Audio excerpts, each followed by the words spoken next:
Gary Figgis, Commissioner Precinct 3. Here. J.D. Johnson, Commissioner Precinct 4. Here.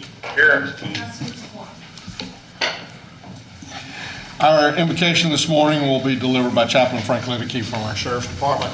After the invocation, please remain standing for our pledges. Shall we pray? Father, we're thankful for this time that you've given us, and we pray, Lord, that you'd give wisdom and direction to Commissioners Brooks, Commissioner Allen, Judge Whitley, Commissioner Figgis, as well as Commissioner Johnson, who's away on the screen there. I pray that you'd give wisdom and direction, and I thank you for the decisions they make, and help them, Lord, because they have so many decisions they have to take during the course of this day and the week and what they do, and I thank you for them. Father, we pray for our sheriff and his staff, as well as the officers on the street, as well as those that are in the correction centers. We pray you'd keep them safe and their families. Father, we also would like to remember the families of those we recognized last Friday, those who have lost loved ones in service. We pray in the service of our county. We pray for those families, and we pray that you give comfort and peace to them. Bless those that are being honored today, and I thank you for this time we can live in this country and pray. I ask these things in Jesus' name. Amen. Amen. I pledge allegiance to the flag of the United States of America and to the republic for which it stands, one nation, under God, indivisible, with liberty and justice for all. Honor the Texas flag. I pledge allegiance to thee, Texas, one state, under God, one and indivisible. Yes, sir.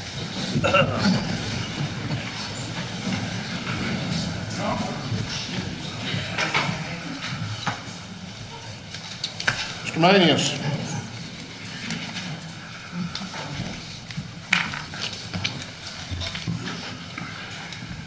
Thank you, Your Honor. Members of the court, talk a little bit about the agenda this morning. First of all, you might notice that on the agenda we have a new listing, and this is item number 5, which we put on because we want to make sure that we have it's recognized at the court level, and that's Commissioner's Court announcements. This way, if any court member has any announcements to make to the public or to the court, this would be the point on the agenda that it would be appropriate to do that. Also, members of the court, I want to remind you that we do have a work session this afternoon. This will be after lunch. It concerns the draft illustrative plan for the redistricting of the county commissioners' precincts. Also, members of court, under the county administrator section, we're going to hold one particular item that would be 9A11. We need to do a little more research on that before we're ready to bring that to court. And then finally, members of the court, one of the things that was requested last week in court, and you'll see this on the administrator section, which would be item number A2. This is the funding of the local fiscal recovery fund program. I believe this was something that you all wanted us to identify, and we have done that. That would simply be a receive and file, but it does indicate which items on the agenda will be funded through ARPA funds. Thank you, Your Honor. And I think we have a public comment on a consent item that was on I-14, and so we need to pull that off of consent and discuss that.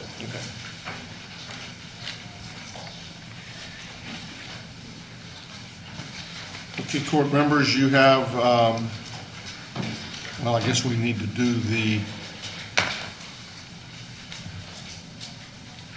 so we're going to do this Commissioner's Court. We're going to move that around. We've got approval of the minutes for October 19th, 2020. Move approval. Second. We have a motion and a second. Any discussion? Please vote. Commissioner Johnson? Yes.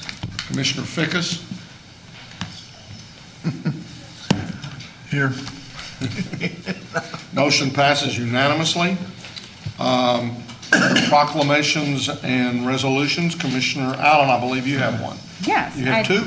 I do. I have two. The first of which is to recognize one of our Tarrant County team members, Deputy Powell. So I'm going to read the resolution, and then we have a number of folks who are going to join us for a special presentation. This is a resolution of commendation recognizing Deputy Scott Powell. Whereas at approximately 3 p.m. on April 15th, 2021, Deputy Scott Powell received a call from Tarrant County Dispatch to assist the Sheriff's Office with a major accident on FM 1187. And whereas Deputy Powell, also a trained paramedic, arrived first at the accident in which a truck had broadsided a Mustang on the driver's side of the vehicle. And whereas after checking on the truck driver who indicated that he would survive, he examined Gavin Brown, the driver of the Mustang, and determined that he, Gavin, was non-responsive with multiple injuries and labored breathing.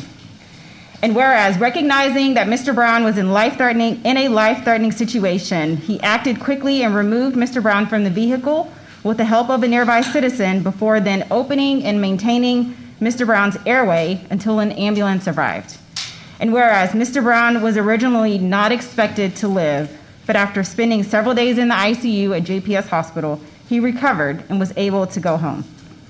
And whereas the quick and professional actions of Deputy Powell made a direct impact on Mr. Brown's survival.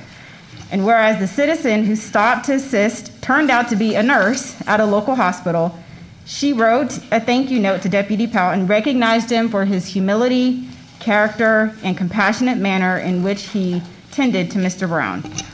Now, therefore, be it resolved that we, the Commissioners Court of Tarrant County, do hereby commend Deputy Scott Powell, staff of Precinct 7 Constable Sandra Lee, for his bravery and the quick actions he took to save a man's life. A witness whereof we have hereunto set our hands and caused the seal of Tarrant County to be affixed this 26th day of October 2021. And with that, I move for approval. Second. A motion is second. Please vote. Commissioner Johnson? Yes. Motion passes unanimously. Great. Thank you. So joining us this morning, unfortunately, Gavin Brown, the man whose life was saved, was not able to make it because he serves in the Navy and he is stationed at a naval base. We do have his number. We're going to try to reach him. But while we're doing that, we do have Miss Dottie Altman, who is the Methodist Mansfield nurse who stopped at the scene and assisted Officer Deputy Powell. We have, of course, Deputy Powell and Constable Lee and additional members of their team. I'm going to ask them all to join me here at the podium.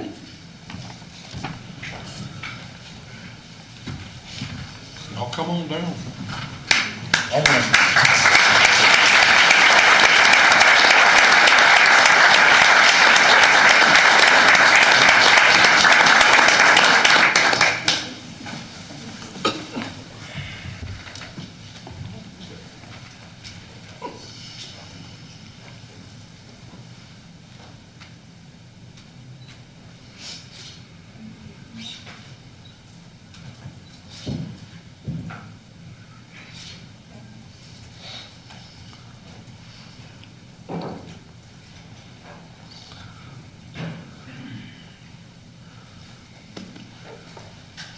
And I believe that Constable Lee has a special presentation that she would like to make to Deputy Powell at this time. Deputy Powell, on behalf of Tarrant County Constable's Office, we are so proud of you. You take it to a whole nother level all the time, and we appreciate it. Not only for the office, but for the citizens of Tarrant County and Precinct 7. So here is a life-saving award medal. It is so deserved by you. You are one of the hardest working deputies I have in the office. You always go beyond anything that we ask you to do, and we greatly appreciate you. So thank you very much. Thank you.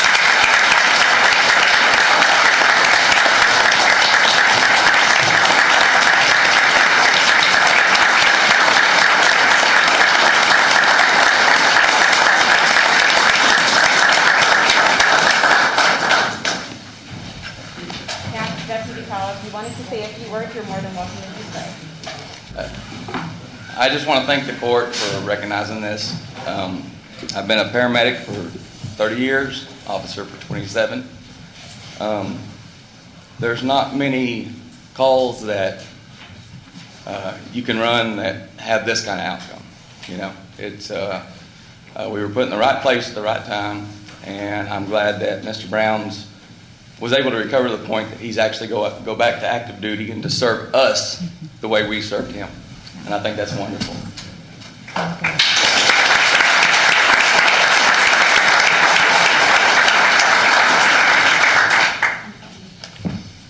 Now, we're going to try to reach Mr. Brown, as he may have a few words that he's able to share with us. So just bear with us for just a second.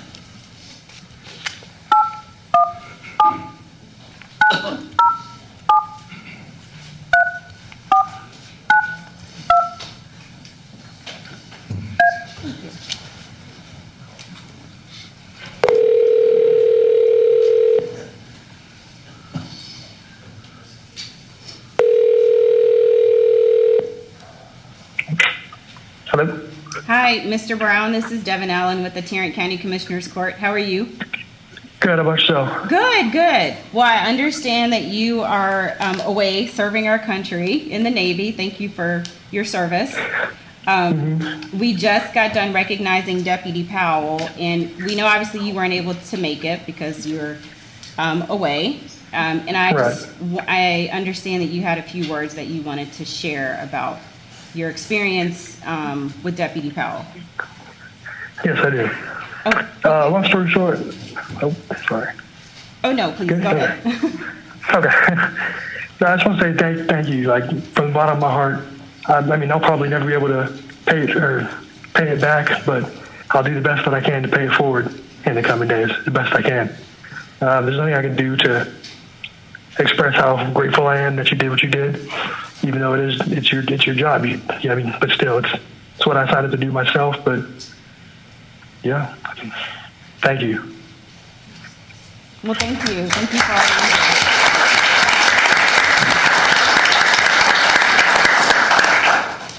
Thanks again. You have a good day. You too. Thank you. Bye-bye. Wow. Can we just adjourn and go home? Yes. That's what it's all about. Yeah. Yes.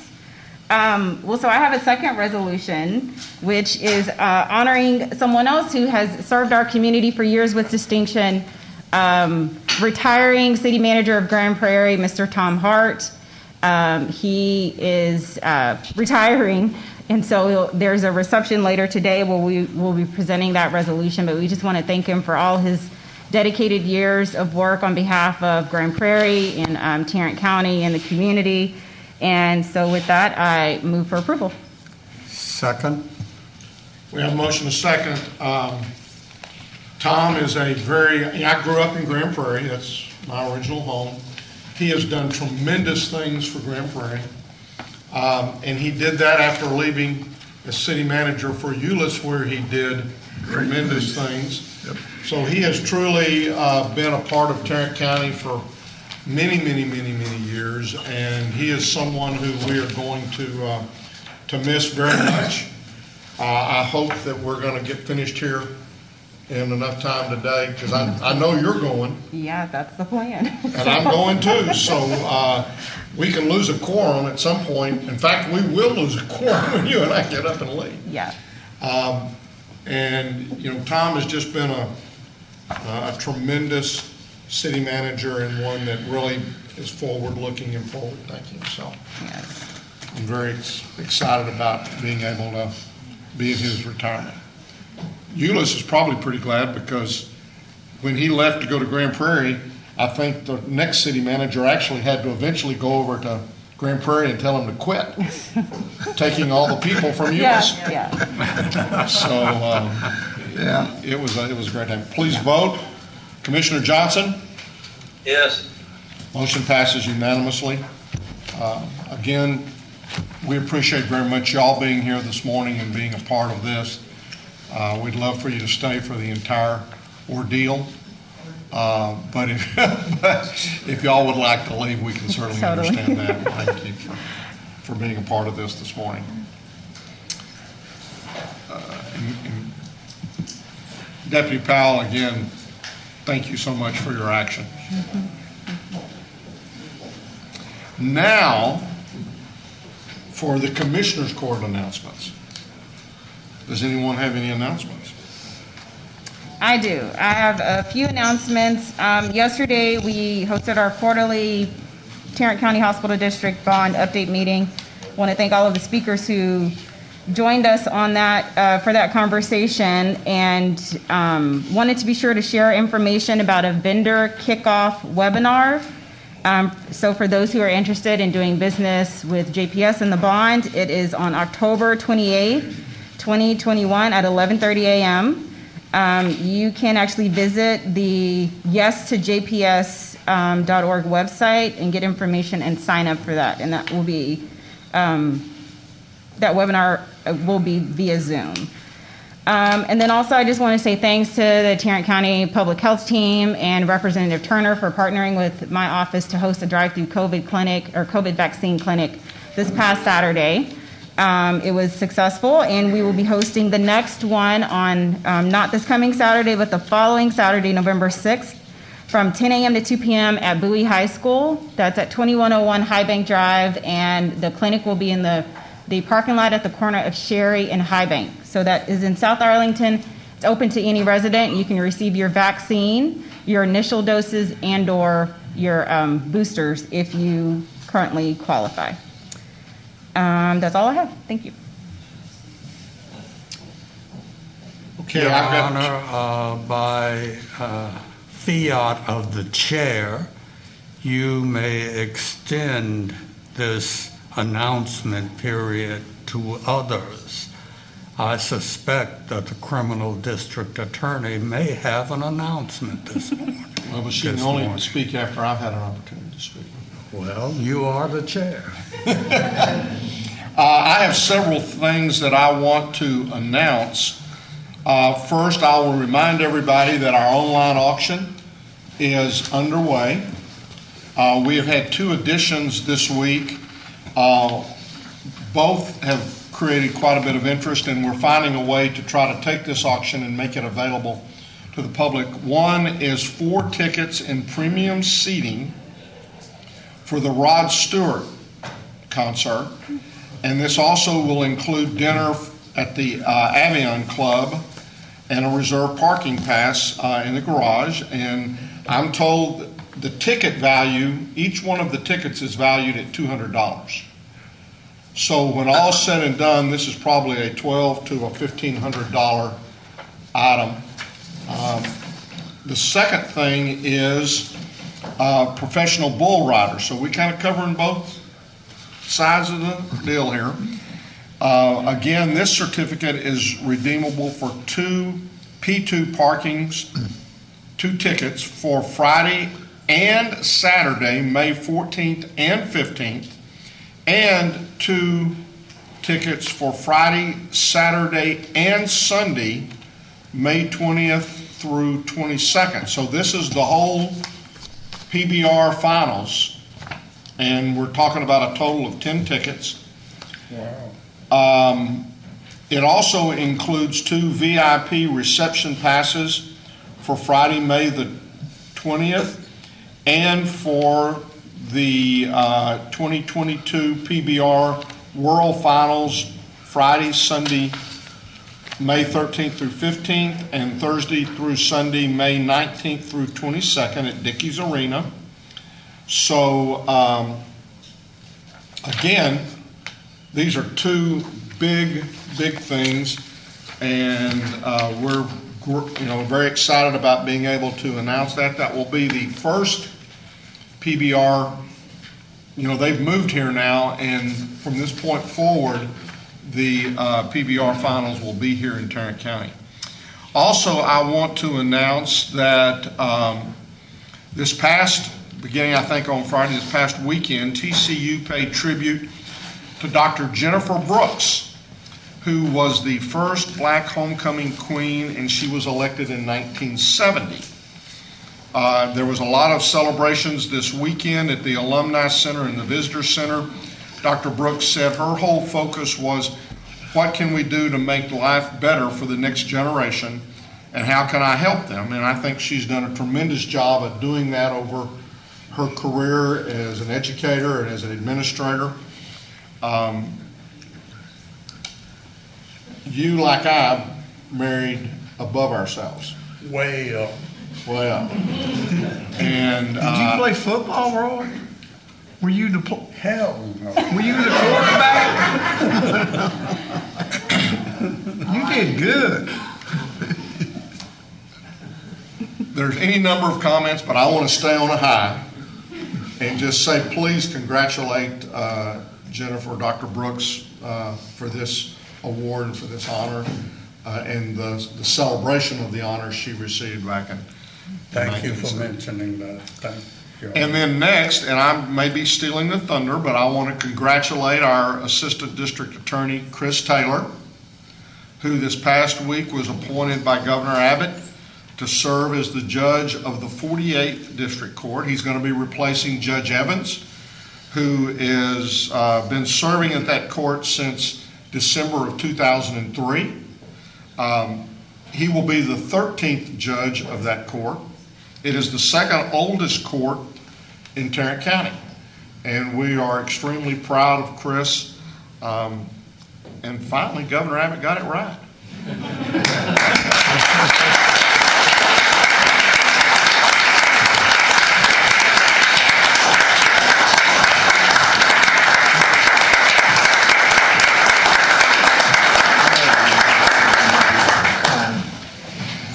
Now, Sharon, I hope I probably stole your thunder, but you know. Hey, we're gonna hate to see you go, Yes, but you're not gonna go far. no. Congratulations. Just remember where you started. By the way, we revoked your parking.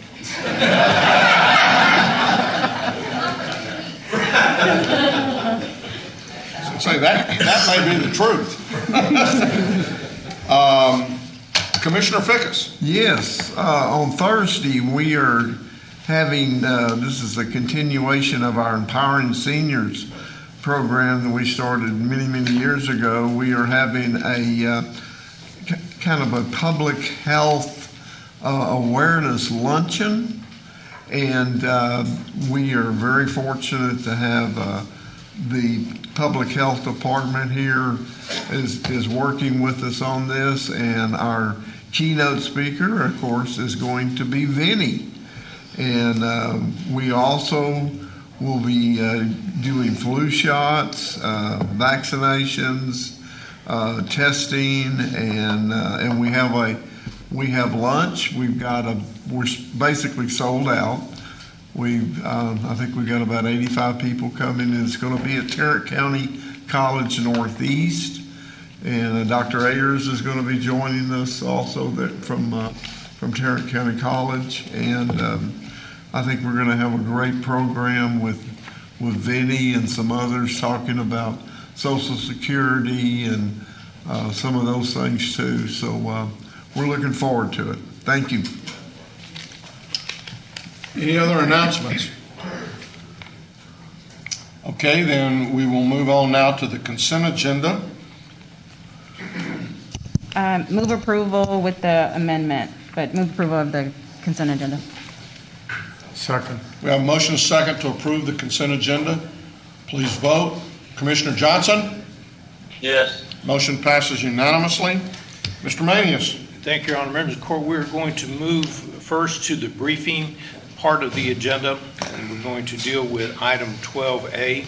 This is an update from the hospital district as far as it relates to district activities and also the bond package. Mr. Early is here to address the court at this time. Thank you, Mr. Manius. Good morning. Good morning, Judge. Good morning, Commissioners. Hey there. Good morning, Judge Taylor. A couple comments. I thought I would start with, I always get up and talk about how proud I am of JPS, and I hope you don't grow tired of that, because I will not stop that, because I'm always proud of JPS. And I think one of the things that we need to realize is the stability of an organization such as JPS. We are incredibly proud to have given 111,000 vaccines to people in this community. And I think that is, I wish it were far more, but I'm glad that we're doing it, and I'm glad our persistence continues to do it. We continue to vocalize our value in vaccinations, and we do our very best to provide that care. At the same time that we do that, and sometimes when you're stable, you don't get the comments, which is okay. We're not in it for the comments, but the stability of going through COVID is pretty amazing. And right now, our numbers are trending down. This morning, our population of COVID patients that are hospitalized is 59. If you all will remember from our weekly calls last month and 2 months ago, we were at 110. We've been as high as up in the 200s of COVID patients. We are excited about the downward trend. One patient is too many with COVID, obviously, but we're happy with the downward trend. However, there is a form of PTSD because we've seen those trends go down, and we've seen those trends pick back up. And that lends itself to an immeasurable level of fatigue and challenges. And to my colleagues at Baylor and THR and Methodist Mansfield and HCA and Cook, I have great accolades for them because they're going through the same stuff, especially our friends at Cook who are seeing it at the pediatric level, which has got to be so exceptionally hard to lose lives and the challenges that those young children are having that are in those beds. So I'm proud of JPS. I'm really proud of where it's been in the last almost 2 years now.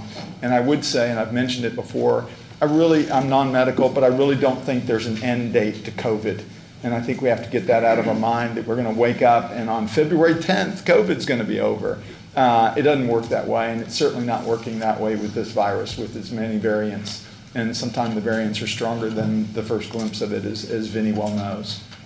So to our public health department and to this county, getting through COVID and fighting that fight every day is challenging, but I'm sure proud of the people that do it, and sure proud of the people in our ICU unit and the folks in our NICU unit and the folks at all the other hospitals. So apologize for the oration, but it's pretty amazing what people are doing.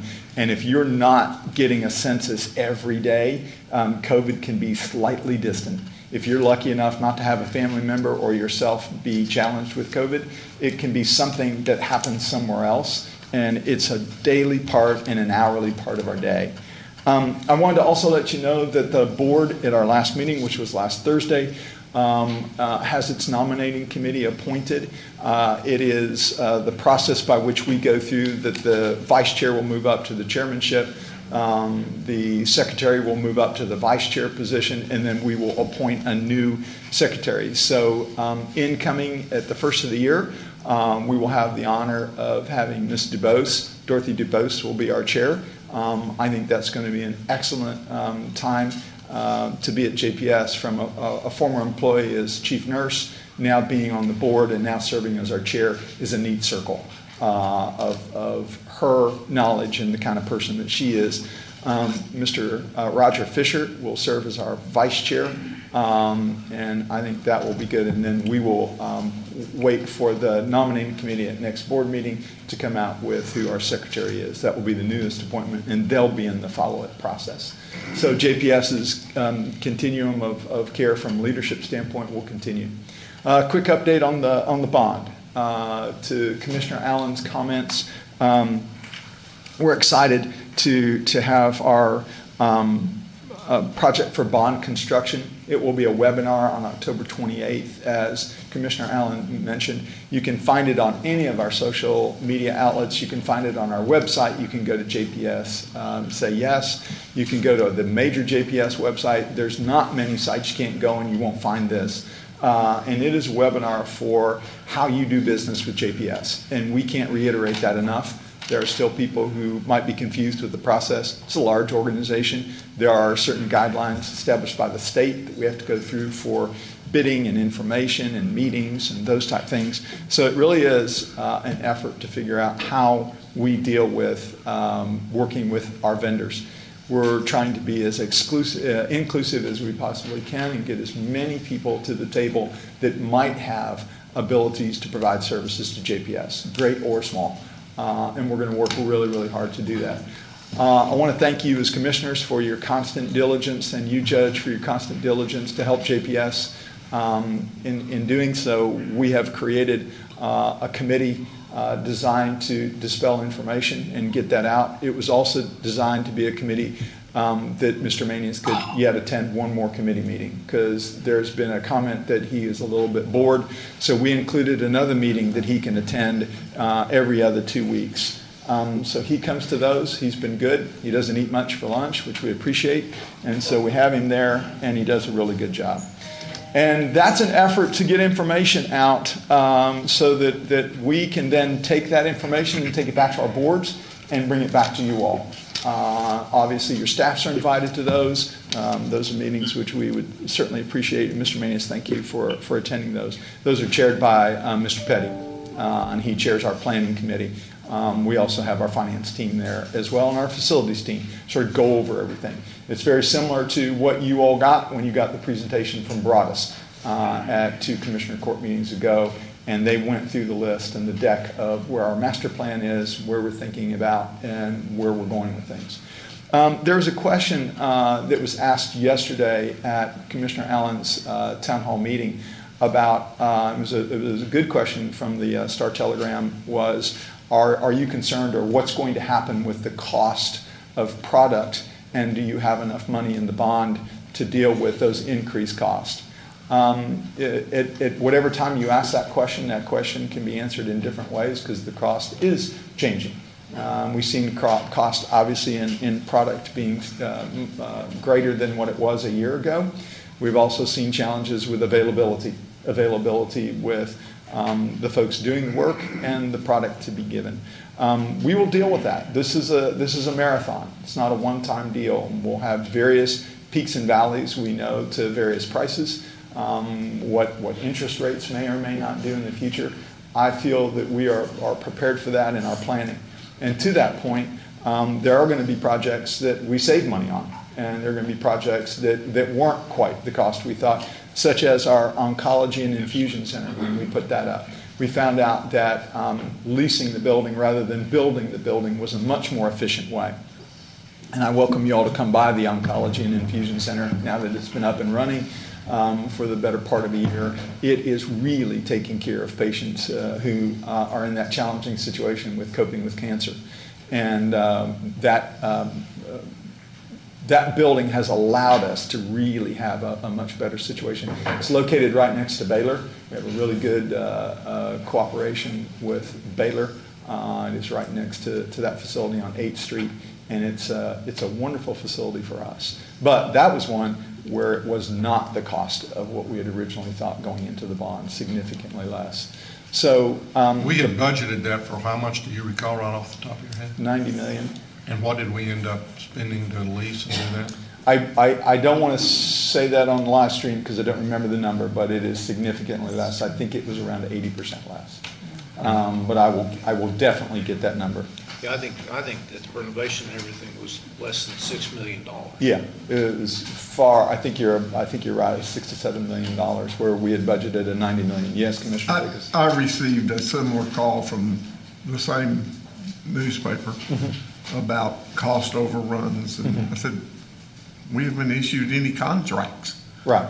There's nothing there yet. Yeah, we haven't faced it yet. It's a good question because we obviously need to be conscientious of that, and I appreciate that, and we will as time goes on. But we'll try to look at every efficiency that we can, and that answer was provided yesterday by Broadus and done very well, and that each project we'll look at for its own efficiencies and do whatever we can with the environment that we have. Like I said, whether interest rates change or cost, we are not at a point where we're worried about that because, as the judge has pointed out, it's an $800 million bond package, but it's a $1.2 billion spend, and we at JPS will be contributing to that to make that work with our own efficiencies and our own capital gains that we'll be able to put into that.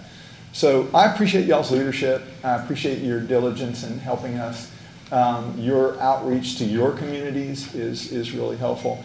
And as I said yesterday in the town hall meeting, when it comes time to start announcing we'll be in this location and that location, and it's nice to be popular. It is certainly nice to be wanted.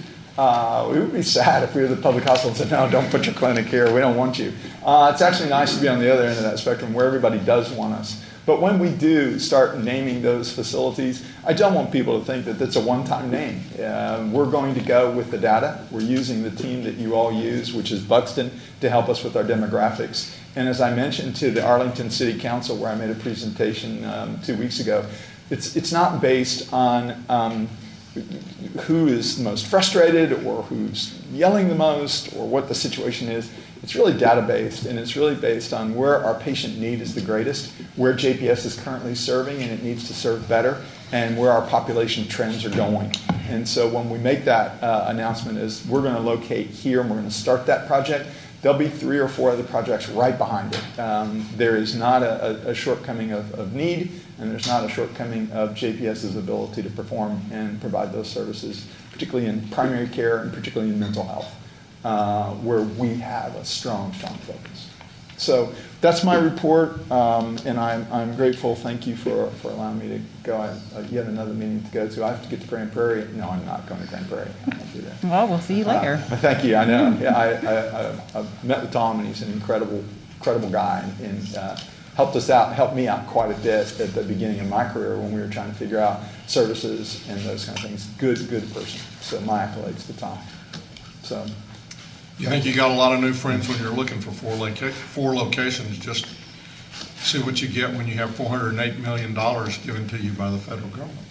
Yeah, it's nice to be popular to some extent, but I understand. So thank you, Judge. Thank you, Commissioners. Thank you all very, very much. Mr. Manius, thank you. Thank you, Robert. Thank you, Judge. Any other questions for Robert? Okay, now we can. I'd like to go ahead and move to the second item, which is item 12B. This is the current and emerging health issues. Mr. Tanasia is going to make his presentation at this time. Good morning, Your Honor, members of the court. Morning, Vinny. Good morning. Back again with our public health briefing on emerging and current health issues. COVID certainly is trending down pretty strongly in Tarrant County. Our numbers continue to be down. We're at 360,000 and some change in total number of cases. We're seeing significant slowdowns. I mean, we're starting to report 300 and 400 cases a day, far cry from, sometimes a couple of thousand. So this is certainly good news developing. Overall, deaths are starting to slow down as well. A weekend we had a couple of heavy days, but then, numbers are slowing down. We're at 4,662 deaths. So you're going to see that, a decline start to happen on the death trends also. It's just a lagging indicator. In the hospitalizations area, you heard Mr. Early talk about numbers declining, but it's all across Tarrant County, and in fact in the entire Metroplex. We have 398 people in the hospital in Tarrant County that are confirmed COVID. That's 9.08% of our capacity. Pediatric hospitalizations are also down, but they're ebbing and flowing a little bit. I think we hit a low of 8 and we're back to about 11. But it's, again, a far cry. Just 3 or 4 weeks ago, we had 48 kids in the hospital. So 2.63% of pediatric bed capacity is occupied by COVID confirmed cases. Trauma service area E is at 7.78%. That's 1,235 confirmed COVID cases in the 19-county region. So as you can see on the chart on the right, the colors are starting to lighten up, and that's good news. We're certainly slowly getting out of that huge spike that we saw. Trends, again, clearly in a downward trend.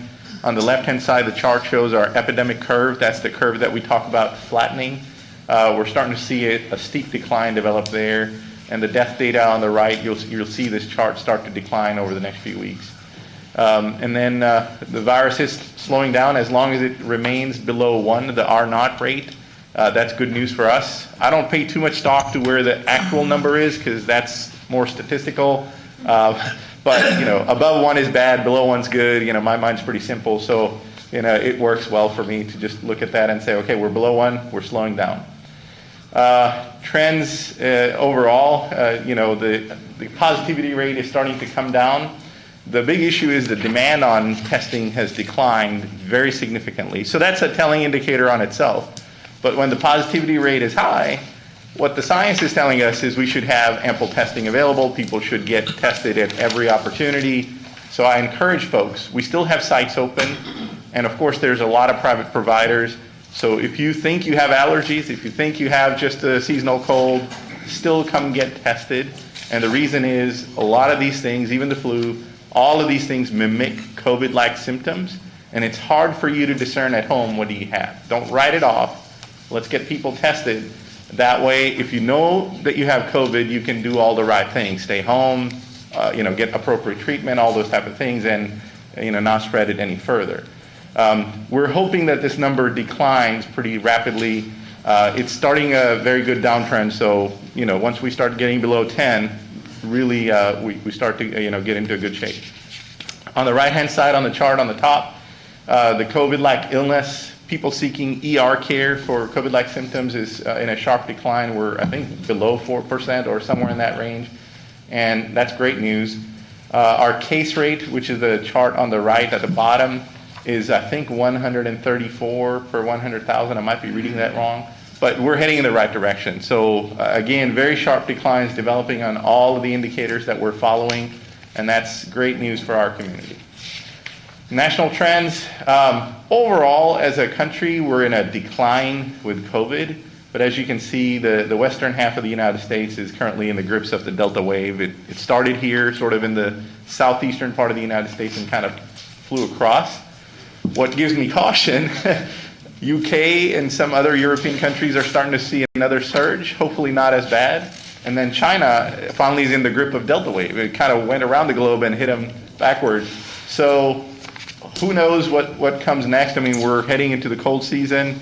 We're typically a month or two behind what happens in UK. So again, there's a little bit of caution in the air. Let's not let our guard down, but overall, very good news developing so far across the country. So what should we do? Again, continue to get vaccinated. If you're eligible for a vaccine, my question is, what are you waiting for? Get vaccinated. That's the tool that we have right now, and it works. Wear a mask, avoid large crowds. Those things really, really help. And that way, it not only helps you as a person avoid unnecessary risk, it prevents others from getting ill. So it's really a good thing to do. Quick updates on vaccine. Our numbers continue to improve, which is very encouraging to see as a public health person. We are starting to see depot curlers all across our county. Yes, there are still zip codes that we're going to have to continue to do our work in. There's a lot of outreach happening, a lot of clinics happening. Hopefully we can get these folks convinced and get them vaccinated. But overall, over 1 million people, 1,053,000, have been fully vaccinated. That's 61% of the eligible population 12 and older, and over 50% of our total residents. So that's great news for our county. And then again, there are a lot of things happening. Booster doses just got approved, and I'll show you those numbers here in a minute. But every age category, every race and ethnicity category, there are improvements in numbers. So that's very encouraging to see that even though it was slow, for our community, we are making that effort. People were taking it seriously, even though they took their time deciding. We're getting there. So that's good news. So here's a chart that DSHS released because of all the confusion related to booster doses. I think they did a very good job on, making an algorithm that's easy to follow. So the two vaccines, Moderna and Pfizer, they are the mRNA vaccines. That's the chart on the top. So you get one dose, and then you get second dose. That completes your series. If you're immunocompromised, so you follow the chart to the bottom here. If you're immunocompromised, 28 days after your completed series, you're eligible for an additional dose. And they moved away from calling that a booster. They're just calling it an additional dose. Same thing. And then you don't need any boosters because you already got your 3 doses. And the difference is you can complete that at 28 days after completing your series. But others who are not immunocompromised need to wait 6 months after their completed series, and then they can get a booster of any of the 3 vaccines. But it is still recommended that you stick with the one that you got. That's what's being encouraged, but there's not a restriction that, no, you can't mix and match or anything like that.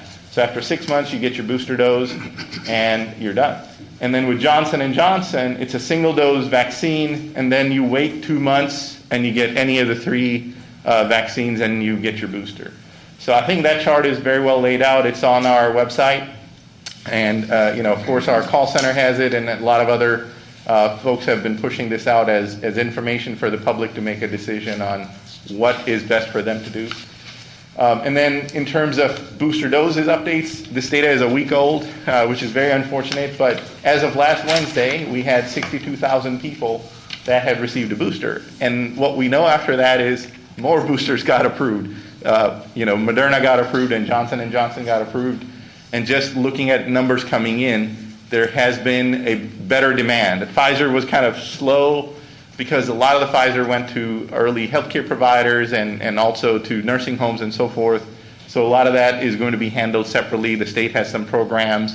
They're going to send out some vendors to do vaccinations and things like that. But a lot of the general public, as you recall, came to the health department earlier, or JPS or THR and so forth. And a lot of us had Moderna vaccine. So a lot of demand coming for Moderna boosters, which is good news. So we're starting to see that, and hopefully those numbers will improve as weeks go by. So what we're waiting for now is the approval of the pediatric Pfizer doses. This week, the FDA, so there's a 4-step process. There's a FDA advisory committee that's a group of scientists that advises the FDA about vaccine data and so forth. Then there's the FDA formal approval. Then there's the the Advisory Committee on Immunization Practices, ACIP. That's the formal scientific body that advises the CDC on all immunization practices. And then the final step is the CDC approval. So this week, the FDA committee is meeting, and usually right after that, the FDA makes a decision. And then next week, ACIP and CDC are supposed to make a decision. So estimates are around 5th of November, we should have an approval for the pediatric Pfizer vaccine if everything checks out. The pediatric Pfizer vaccine is currently, we're looking at 5 to 11-year-old age group. It's going to be 1/3 of the dose of the adults from what we understand so far. They're going to send out separate vials and also different needles and syringes. So there's actually a state allocation plan. I believe there's about 1 million doses being pre-positioned in the state of Texas. So Tarrant County is going to get a bunch. Public Health will get some. JPS will get some. Cook Children's, FQHC, many partners will get their doses. So that allocation is certainly being done. Final comment on vaccines. Last week y'all saw, the expanded flu vaccine access program. We had a couple of pharmacies that were participating, Brookshire's and Albertson, Tom Thumbs. And this week y'all approved on the consent agenda the Kroger, folks joined that group. So now I think we have about 40 or so, ballpark, 40 to 45 store locations where this flu vaccine is available. The information is available on our website, tarrantcounty.com/free flu vaccine. And again, the program is expanded access for the uninsured, so they don't have to just come to the health department. We have limited locations. They can go to any of these 40 to 45 locations, get a free flu vaccine if they're uninsured. The county has promised to pick up the cost in the back end with the pharmacies, so no cost to the recipient. If you're insured, you can go anywhere. You can go to a doctor's office, you can go to a pharmacy, provider of your choice. Most insurance companies cover the flu vaccine as a covered benefit. There's no copays, no deductibles most of the time, unless there's exceptions. But several years ago, that got fixed. My understanding is flu vaccine is covered almost under every plan. So it's a great time. We're in a sort of a lull with all respiratory illnesses. We had a rough summer. Let's get vaccinated. Who knows what this year brings with the flu, right? We don't know. There's no way to predict.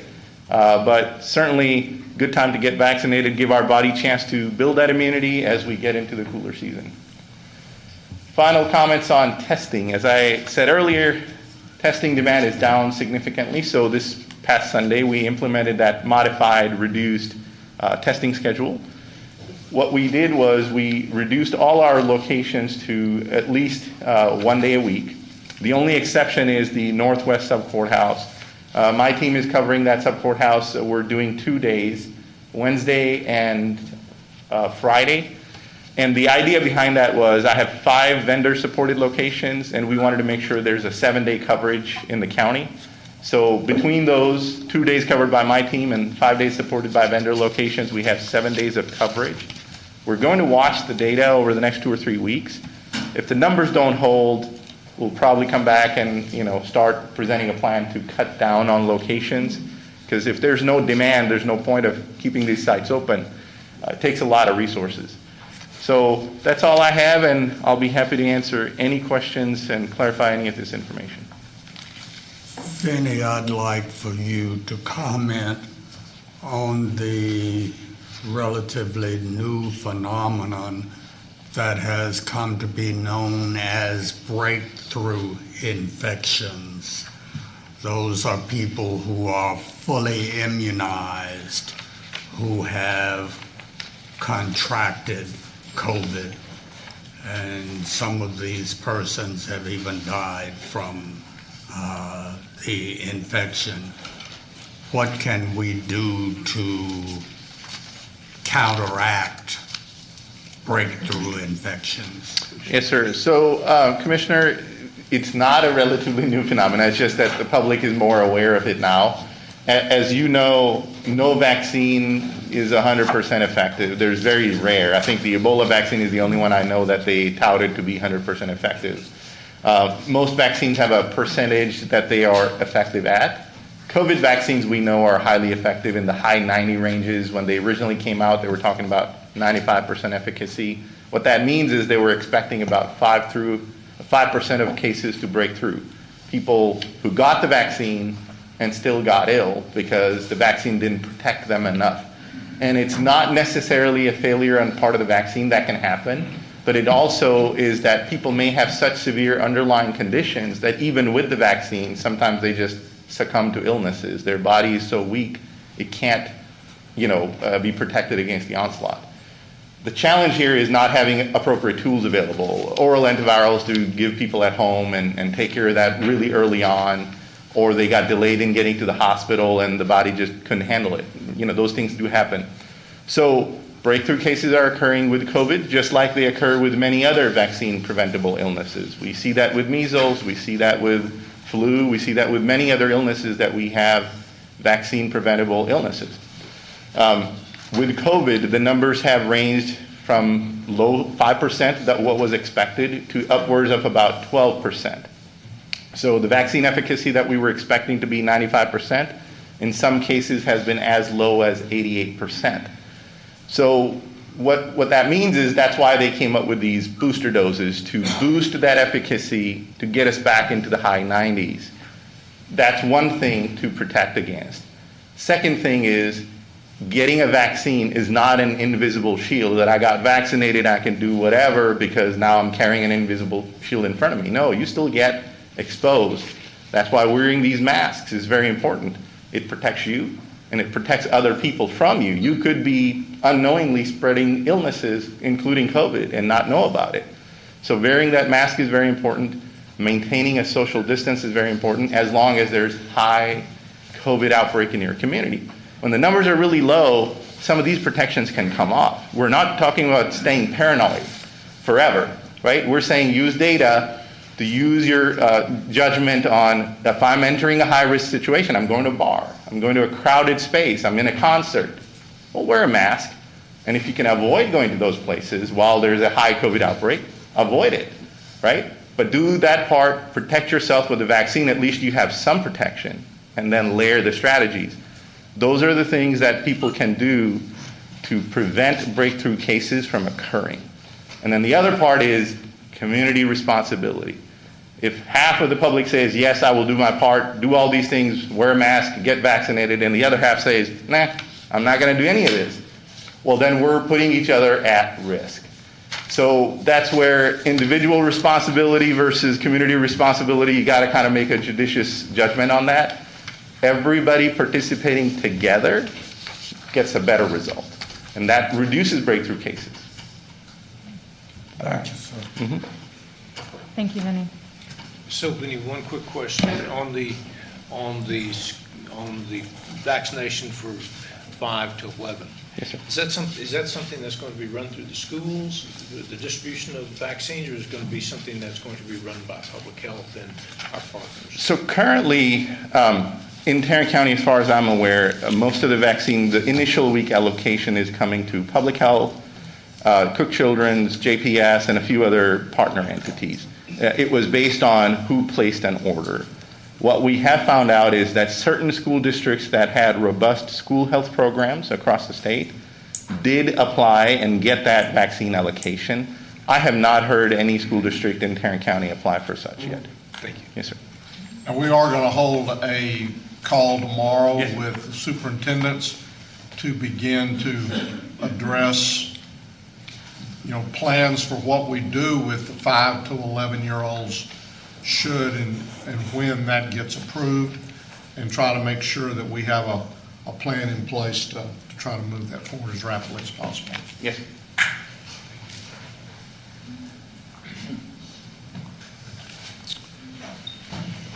Members of the court, if we can now go back to the administrator section, item 1. We have the update for you, as we do every week. This is our weekly update as it relates to COVID and all the activities that the county is doing as it relates to that particular subject matter. We're going to ask that you receive and file that document. So moved. Second. We have a motion and a second. I got some questions, I guess. I just want to be sure I understand the numbers that I'm looking at. I see the vaccine part of it. I understand that part. On the rental assistance, Yes. so if I'm reading that correctly, what that says is that we've had a total of 1,791 applications. Applications under review are 100, and then there's the ones that are ineligible, and there's the ones that have been paid, and then of the paid, it shows us the ones that are ineligible. It says area and income. Yes. It goes back to if we felt like some of those applications were worthy applications, but we could not do it with the money that we have set aside from either COVID or the FRF money. That would be one of those things that we could use some of the money which we have in a pot designated to be able to spend on whatever we want to be able to spend it on as it were to come up.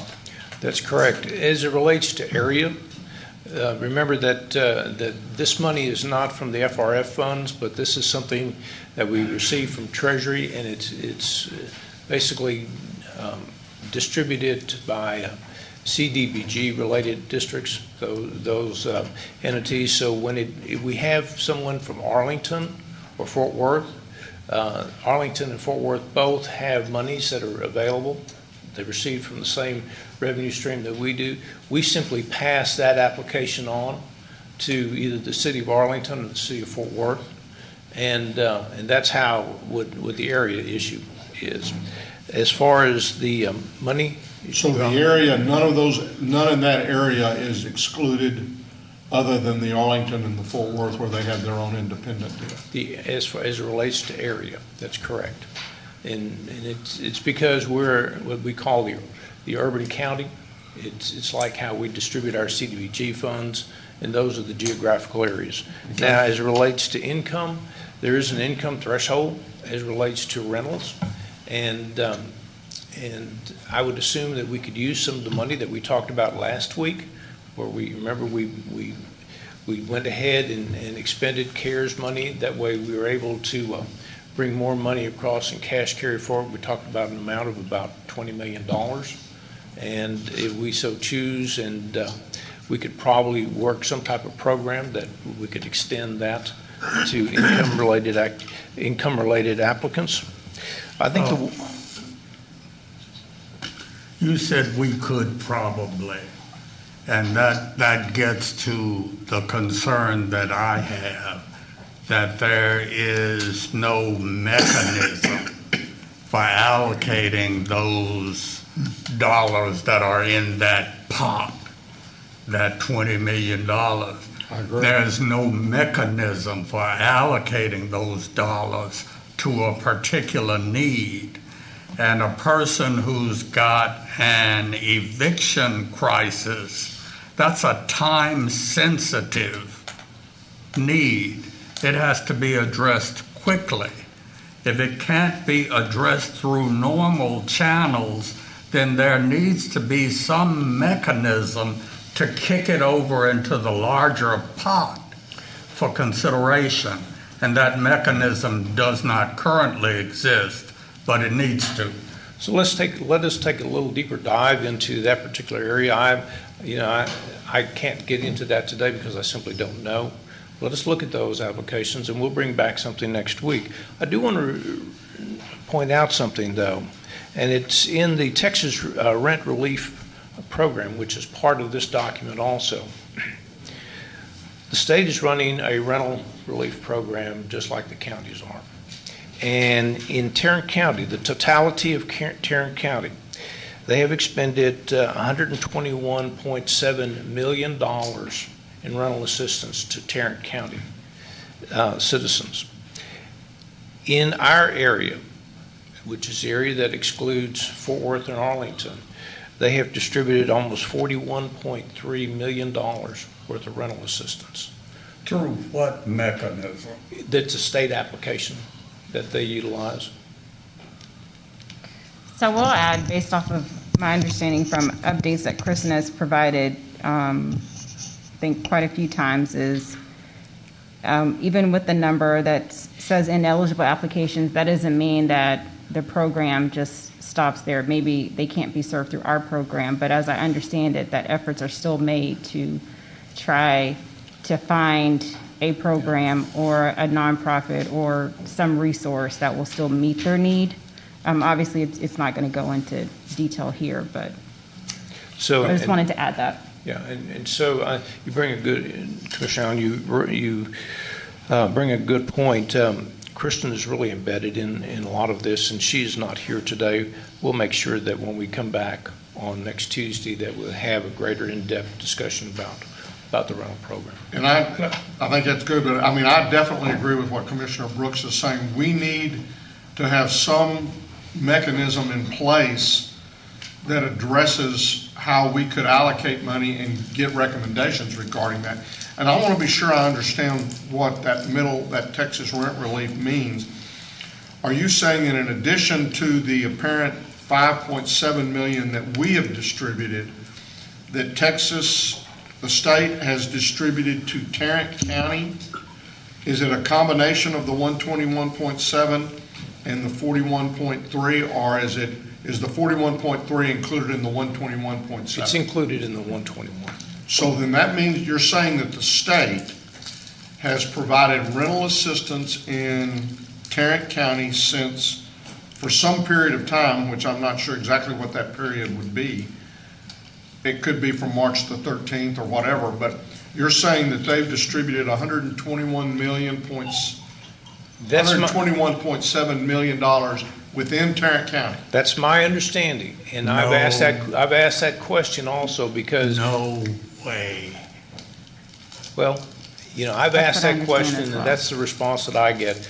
We make sure that the document that you see is very accurate. Well, let's clarify that, and then as you said, let's start the discussion about how the mechanism we're going to put in place for recommendations from staff regarding that pool of money. Yeah. Commissioner Brooks, I had this conversation with our staff yesterday afternoon when we were reviewing the numbers, and at that point I was told by staff that those are the numbers that we've received from the state. I would remind you that it's only been several months ago that we had a report from your staff that applications that went to the state were disappearing into a black hole, and that a lot of those families ended up being evicted because the state had not responded. I find it difficult to believe now that all of a sudden $100 and some odd million worth of rental assistance has gone into Tarrant County. I don't see how that's possible. Well, we'll bring back the report next week, and we'll double check it one more time, but those are the numbers that we're receiving. It very well, I mean, I don't disagree with what you're saying. That number seems extremely high to me. They may be filtering some of that money through Catholic Charities, Grace, Arlington Mission, but it would still surprise me if we were talking. So we just need to clarify that and then begin the discussion with regards to the mechanism. And we have begun that other type of discussion also as far as moving the $20 million into that one particular budget category, and that's the anticipated revenue category, so we can capture it into our budget. I'm basing my skepticism upon anecdotal evidence from people who have gone unserved. I understand. And with that kind of money supposedly on the table, there should not be anyone unserved. Yet there are. I'm not going to disagree with you. Just get a report next week. So we'll bring that report back. Okay, We'll talk to double me check a little bit about then the county grants update. I see there the money that we got for CARES funding in the beginning. There's our 204 first installment. Funding awarded from agencies. Is that just, when you say agencies there, are we talking about HUD, FEMA, those types of things? Yes, and also from the state. And then the same thing with grants awarded but not accepted yet in court?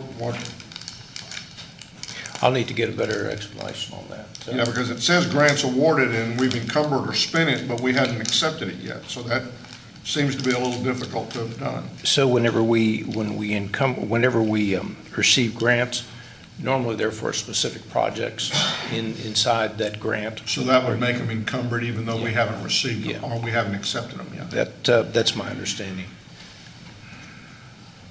Okay, and then is this next page, well, no, the next page is just the interviews that IEM is going to continue to do? That's correct. Actually, they have the ones that are in green, which is in both page 4 and page 5. Those are the interviews that they have now completed. Okay.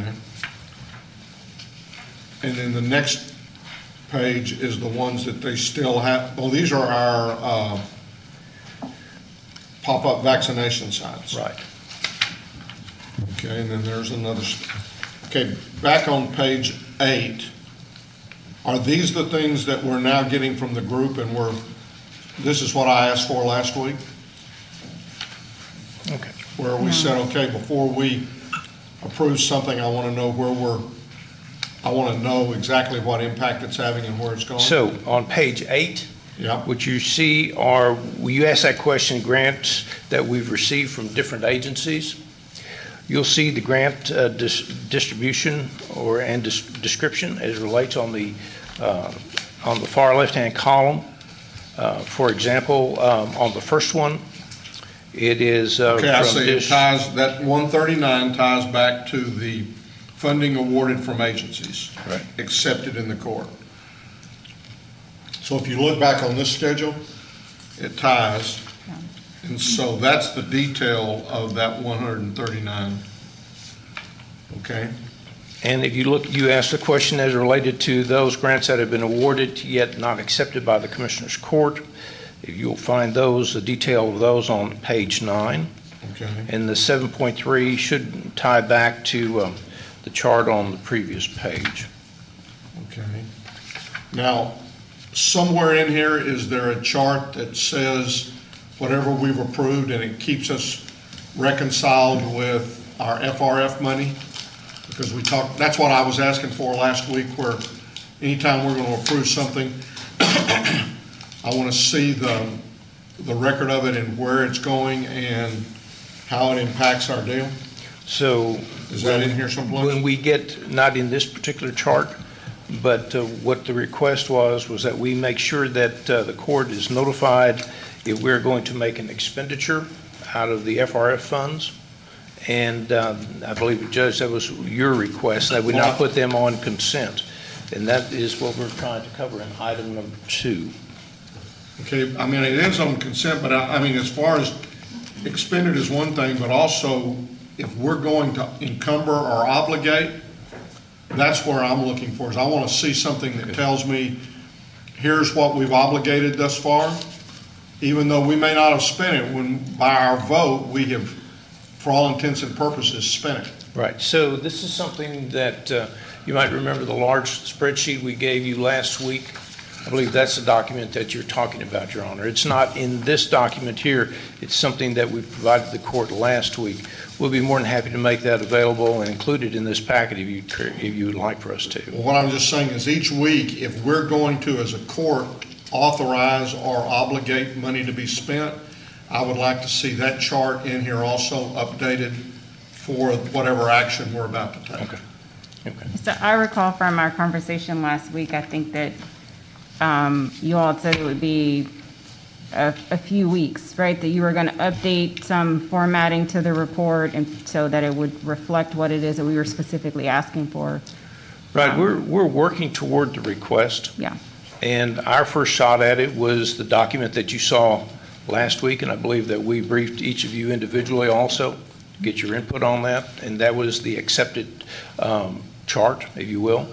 And so we're trying to make sure that there's clarity in everything that we do on this so that there's no misunderstanding by the court as far as how we expend those funds.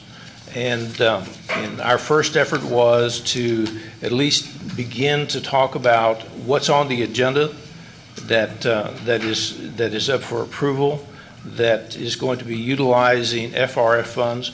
And it's my understanding that the ones that we're talking about here are things that we've brought back to the court, and we've always said that we're going to bring specific items to the court for your approval, and that's what we're doing today.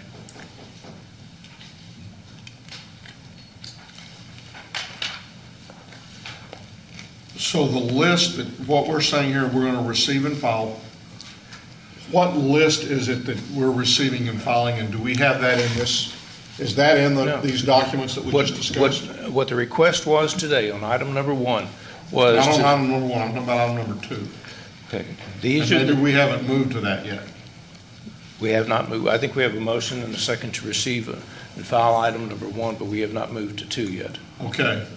So, all right. So I don't want to get out of order, so we'll just go ahead and go with item number one. Now, we do have an audience participation for this item. Thomas Tomlik, I see.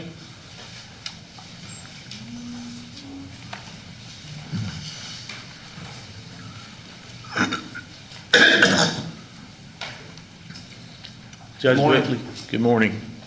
Commissioners, soon to be Honorable Chris Taylor. I think you were already honorable before you were named a judge. Taxpayers and citizens, I just wanted to point out on this particular agenda item some things to be mindful of. Specifically, I noticed so far that there was no mention in the area of county government operations as far as continuing best practices with regard to the jail and the jail staff. In the last week or so, it was mentioned that there were 3 deaths in the jail from natural causes. I don't know if that is comorbidity with COVID-19 or if there were in fact some deaths related to COVID-19 specifically.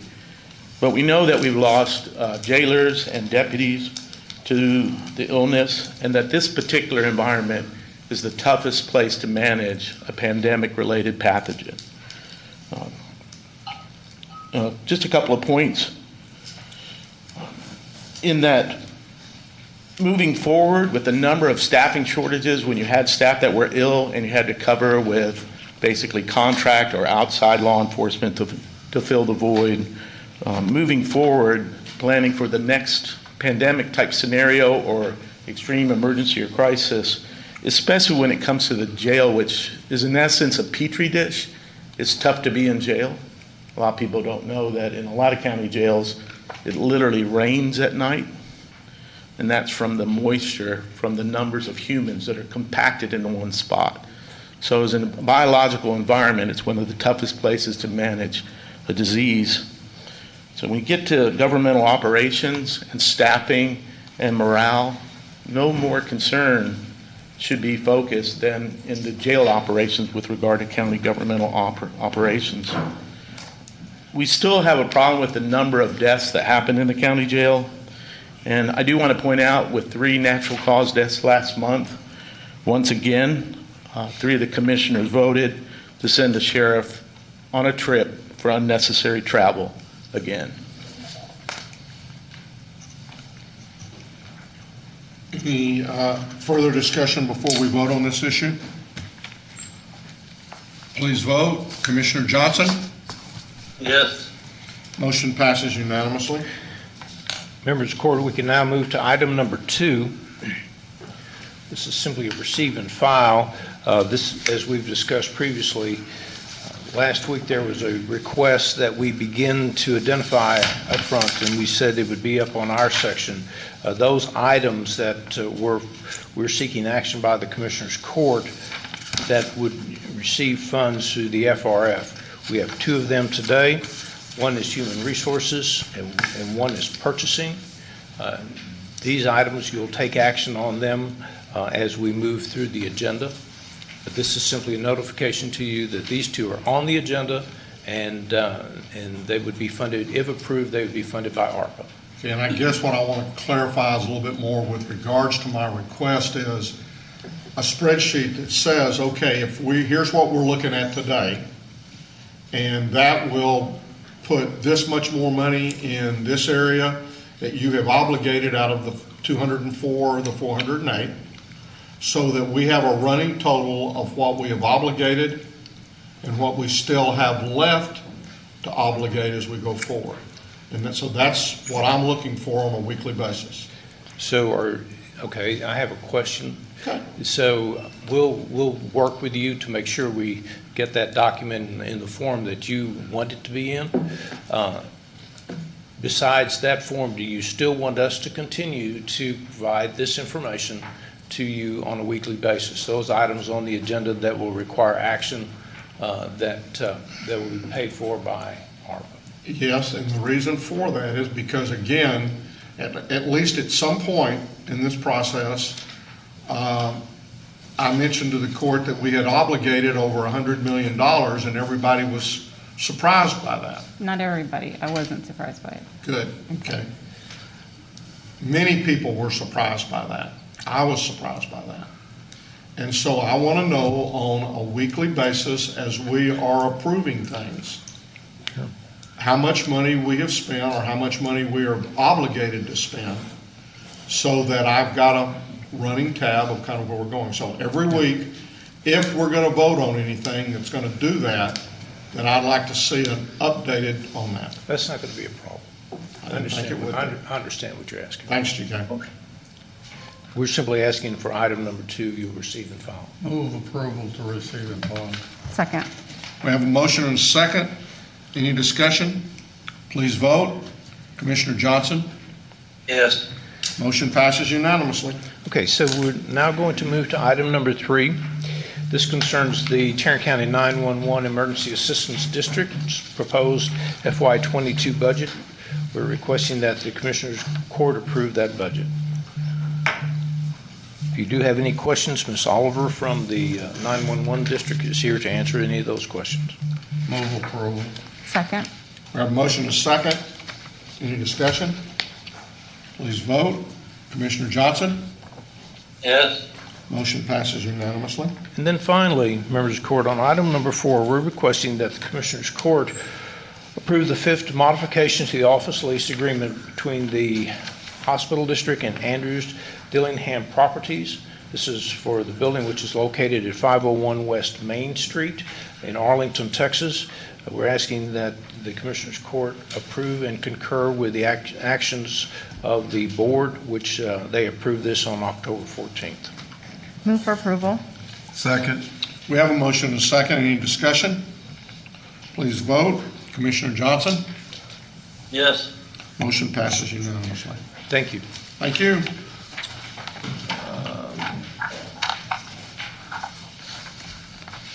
Ms. Glenn? Move to receive and file the personnel agenda. Second. We have a motion and a second to receive and file the personnel agenda.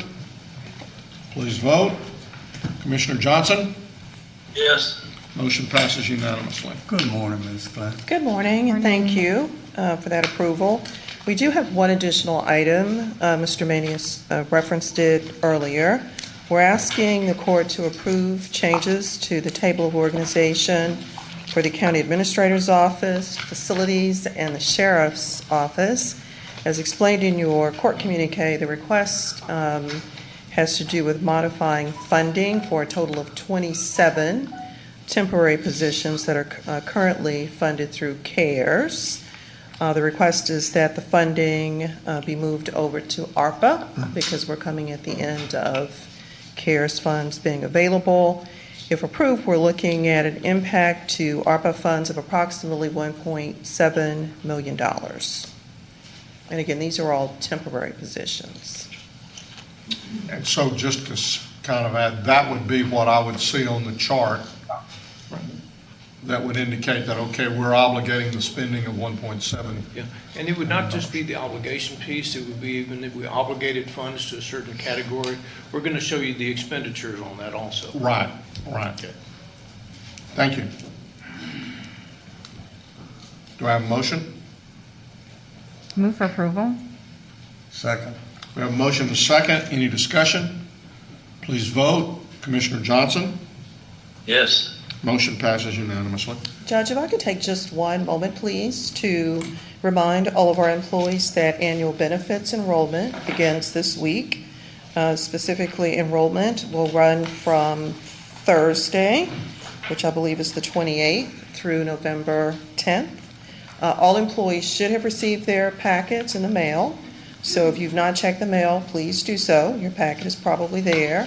After you check, if you still don't have a packet, buzz us in the Benefits Center on the 3rd floor, and we can provide you with a packet.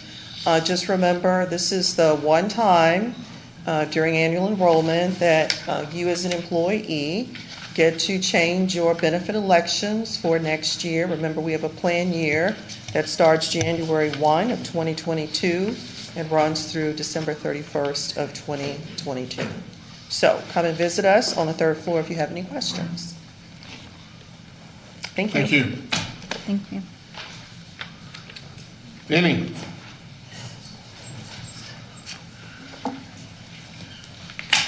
Public Health has a line item for your consideration. We're requesting approval to apply for the NEHA, National Environmental Health Association, and the FDA Food and Drug Administration Retail Flexible Funding Model Grant Program.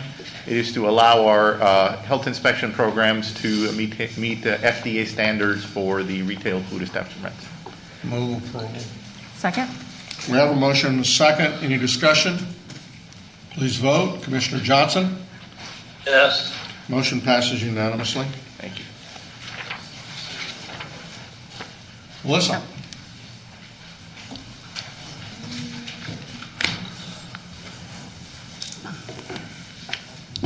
Good morning. Good morning.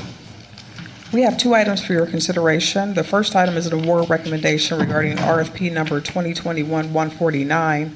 This is our annual contract for the COVID-19 After Action Review for the Office of Emergency Management, awarding to Innovative Emergency Management per the contract terms. If approved, we're also requesting contract approval. Move approval. Second. Second. We have a motion and a second. Any discussion? Please vote. Commissioner Johnson? Yes. Motion passes unanimously. And the second and last item is an approval of contract extension for drug and alcohol laboratory confirmation testing for CSCD with AverHealth. This extension will allow a transition between the implementing the new contract that will be awarded before January. Move approval. Second. Second. We have a motion and a second. Any discussion? Please vote. Commissioner Johnson? Yes. Motion passes unanimously.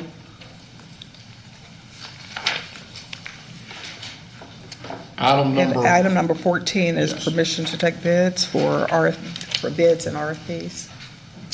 Okay, Mr. Tomlikasi?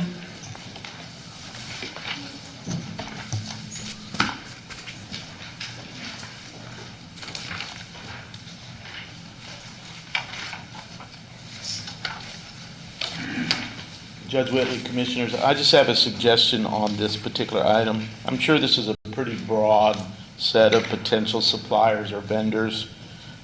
Just want to alert you that we've identified a number of vendors. I don't know that the county does business with them, but at least 7 vendors have been identified at TRWD that have misappropriated funds, done work that wasn't completed. It isn't small potatoes. One particular contractor, more than $500,000 in billings, is in question. What makes it tougher is that his spouse owns a separate company, a DBE, that bills out $2 million a year. So I do not know if the county has a mechanism to kind of keep track of contractors that have burned other governmental entities nearby. But I do suggest that there be some type of interaction or interchange. We did give these vendors and their invoices and the work orders in total to the TRVA board. Mr. Manius was presiding that day, and he asked me to give it to a board member so that they could do an internal investigation or hand it over to law enforcement. To the best of our knowledge, Mr. Hill did not do that. He suggested I take it to law enforcement despite his fiduciary duty. But when it comes to vendors and contractors, and they seem little, especially with a county with a giant budget like this, just be mindful that nearby there are other governmental entities that are spending taxpayer money and on tasks that add up in the aggregate to substantial dollars per year. Thank you, sir. Any other discussion? Please vote. Commissioner Johnson? Yes. Motion passes unanimously. Judge, there was never a motion and a second on that. Okay, excuse me. I'll move motion. Second. We have a motion and a second. Any discussion? Commissioner Johnson? Yes. Thank you. Motion passes unanimously. Commissioner Fickus, I believe you have an interlocal I due? do have interlocal with the City of Watauga to rehabilitate Kennedy Street and move for approval. These are both election items. Second. We have a motion and a second. Any discussion? Please vote. Commissioner Johnson? Yes. Motion passes unanimously. Are there any appointments? Okay. Court members, you have before you the claims, including the addendum. Move approval. Second? We have a motion and a second to approve the claims, including the addendum. Any discussion? Please vote. Commissioner Johnson? Yes. Motion passes unanimously. We have, I believe, 3 or 4 audience participations. First, Mr. Mike Lehman.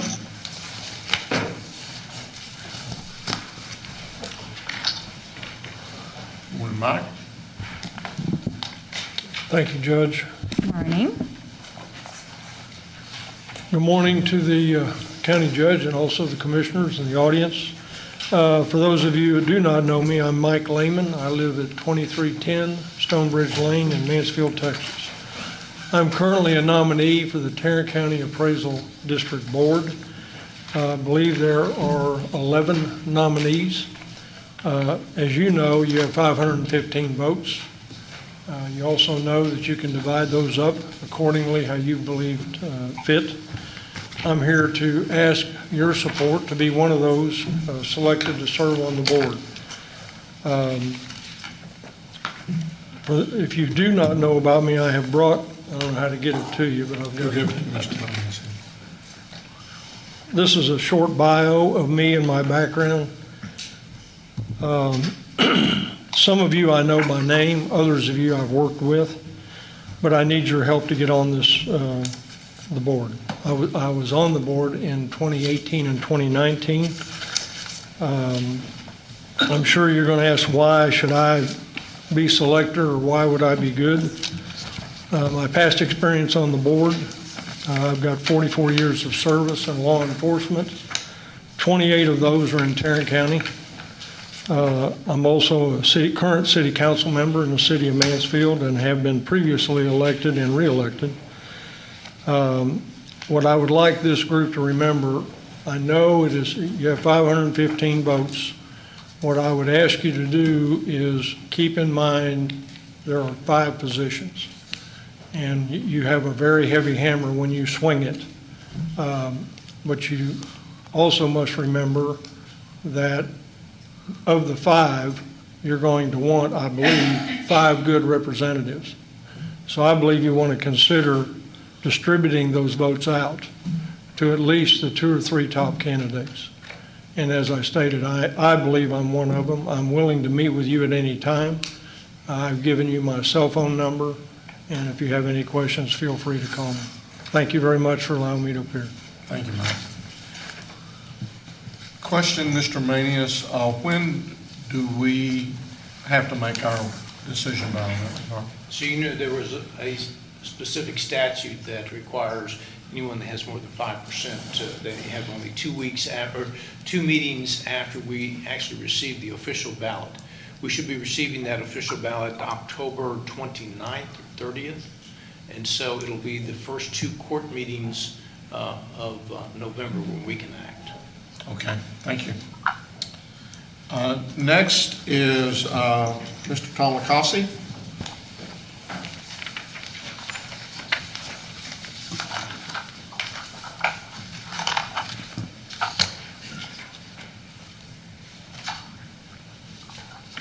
I didn't realize it was public comment already.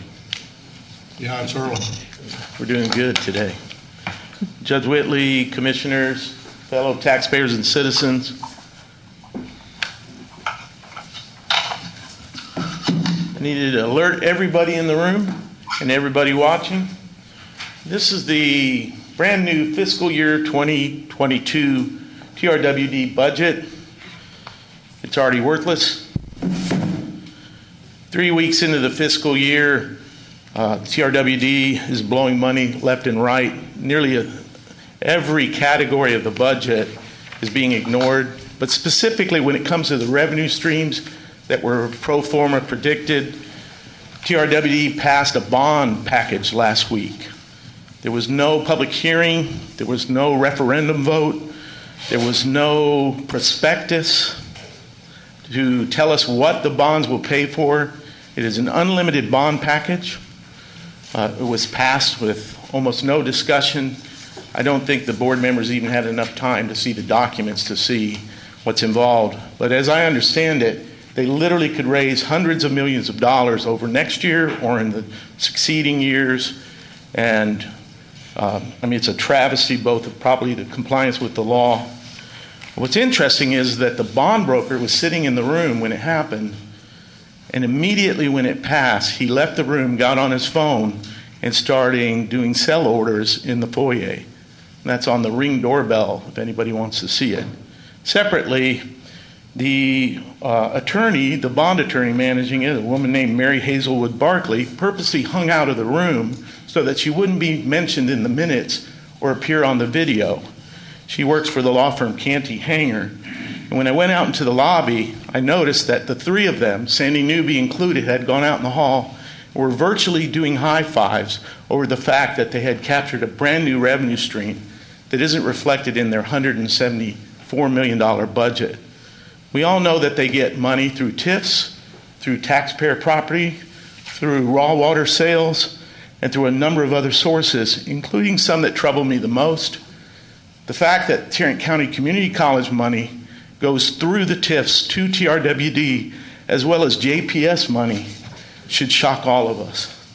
No taxpayer intends to be paying part of their property taxes to support education or health care for our community and see some of that money end up at TRWD, where waste and corruption is being investigated right now. I don't know enough about the bond situation to know exactly how it was contrived. I do know that is another example of nepotism, since the managing partner at Canty Hanger is the husband of the CFO, Sandy Newby.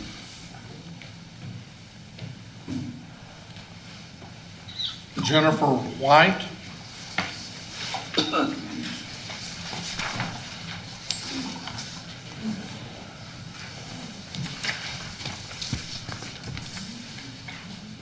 Good morning. This is attention to the county judges, county commissioners, and attendees here today.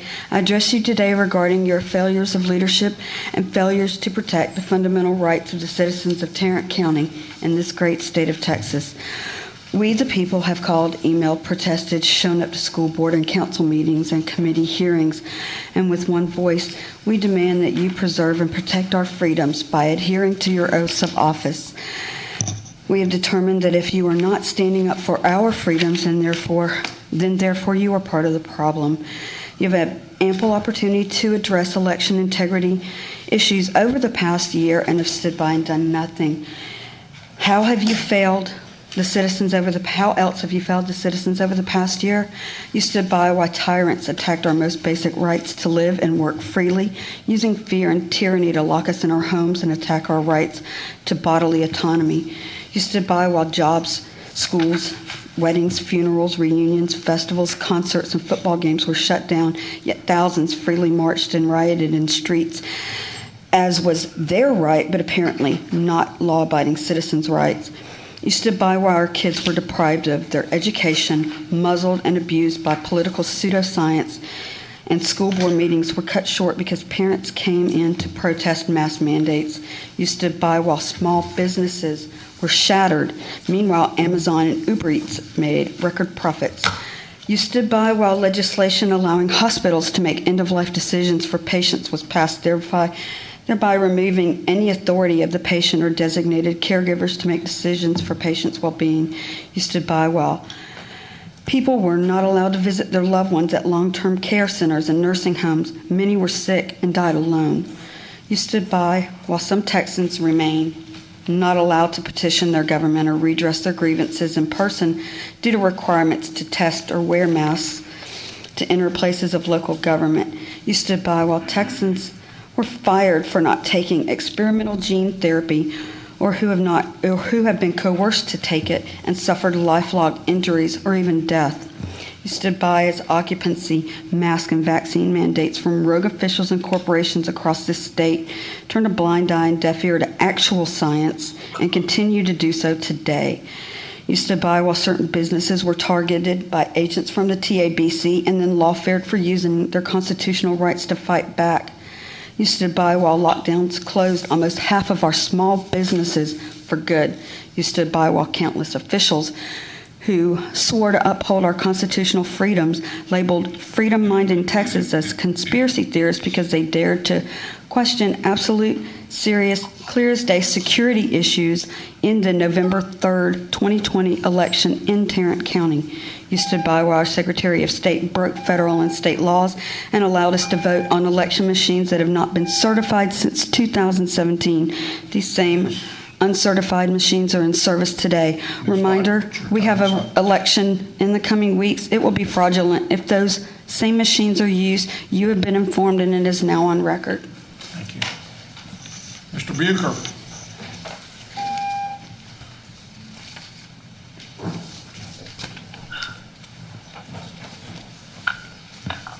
Commissioners Court, Judge Whitley. My name is Robert Bucher, and I'm here to kind of speak on election integrity, and particularly yesterday when I went to vote and I noticed that Hyder Garcia's stamp and his initials happened to be on the ballots, and I kind of think that's highly inappropriate for him to have anything to do with it. From my understanding, the election judge is the one that's supposed to have their signature or stamp on those ballots, and I noticed 20 of them, and then counting, many more counting that was sitting down there. And at this point in time, with everything going on with all the election integrity and the audits coming down, I think that would be the one thing that I would be really looking at, and I'd be asking why the Summerfields Library was allowed to have that happen at that location. So, I mean, in my hindsight, that's very questionable for me. And I reached out to some of the precinct chairs and some election judges to ask them, say, hey, is this a practice that we do? Absolutely not, was the universal answer I got. So I would definitely be making a big call down there to Hyder and saying, what's going on, especially when he was hired through this commissioner's court. Not through some of y'all are here, but one in particular. But I would definitely be asking why that happened, because, I mean, with all the issues we have now, I would be like, no, Hyder, that's not what we're going to do. And I even called election admissions, and they were like, that's not what we do. So I'm waiting for a call back from Mr. Troy to find out, what his say is as he's second in command. And from what I'm gathering, everybody's not happy with that, and I would definitely be looking into that. Thank you. Thank you, sir. That concludes our audience participations today. With that, we will recess our open meeting, proceed to close to discuss items exempted under section. Having returned from our closed session, we'll now address the following matters. Thank you, Your Honor, members of the court. We're now going to go into the work session, and we're going to be talking about the redistricting process for the county commissioner precincts. Just a quick overview, and then I'm going to turn this over to Mr. Heath from Bickerstaff Heath. So this is our final drawing session.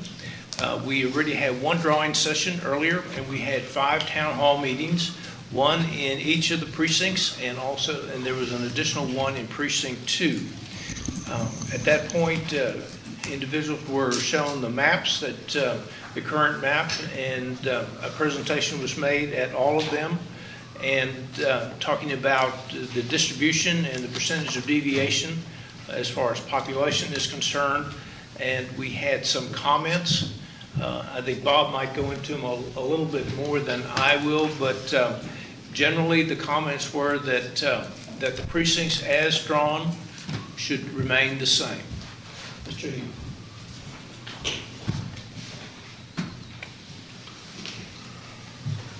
Thank you. As Mr. Maney has said, we had various public hearings around the county. They were not hugely attended, but persons who came, I don't believe anyone suggested a particular change, and people that did comment said they believe that it should stay the same.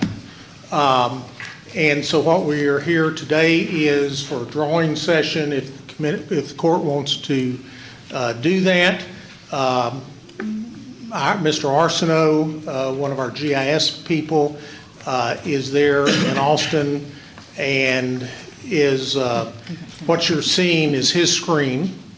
And if you have something that you want to see changed, he can make that, and we'll see what impact it has. If you don't have any changes, then obviously we won't make any.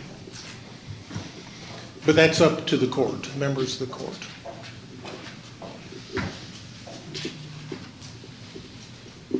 Are there any changes that anyone would like to see? Well, I guess, is this public, or is this just the court? So Pardon? do we need to ask if there's anyone in the audience that has anything? Well, I guess we can, but basically, members of the court, if somebody asks the court and has a suggestion and the court wants to make it, then we will see. Typically, it comes through the court, but obviously, if somebody has a suggestion and you want to see it, we'll absolutely do it. And 2 and 4 are the ones that are over, and 3 and 1 are the ones that are below. That's correct. Everyone is within roughly 1%, except 3 is 0.08% more than 1% deviation. So I guess when you and I met, we talked about just some of these little fingers that are sticking out that are a little out of whack. And I know you sent me some, and Chandler got that to me this morning, so I really hadn't had a chance to look at it. But if we were to take, and I really don't have too much of a dog in this, other than just to say, if we were to clean it up a little bit, in precinct 4 and 3, up at the very north side, if we were to take that line and move it to over to right, no, I can't show him. Move it just up, okay, hold on. Now move it over just a little hair more, whoa, a little bit more, right, that road that's leading all the way up from the bottom, no. Is it the? It's probably 156. Walk over and show us on the big map. Yeah, it's that one right there.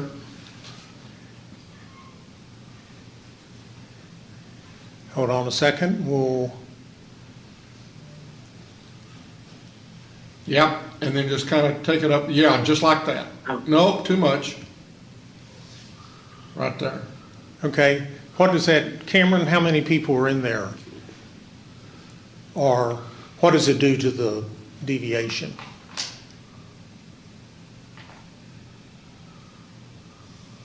All right, so it looks like it, it moves the deviation a bit. So 3 is now overpopulated by around 5%, 4 is underpopulated by the same, or 4 is overpopulated by the same. What did he say? Cameron, why don't you say that again? It throws the total deviation above 10%. If you look at the top right, Yeah, because we're adding to JD's, and that's, so now go down to the bottom of his precinct. Mm-hmm. And take that first, no, go up a little bit. Up the other way. To see the southern part. I need to see the southern move it part down. of his Move precinct. your cursor down or your screen down. Now you see that first little southern, yeah, right there. If you were to take that one and cut it off at 30. No. And move that into 1. No. Well, Roy, you can talk about yours in a minute. I'm just playing with it right now. You play with it all you want to, but I'll never agree to that. All right, so you said... No, I want you to go on up to 30 with that one. All right, just take this whole chunk out. Gotcha.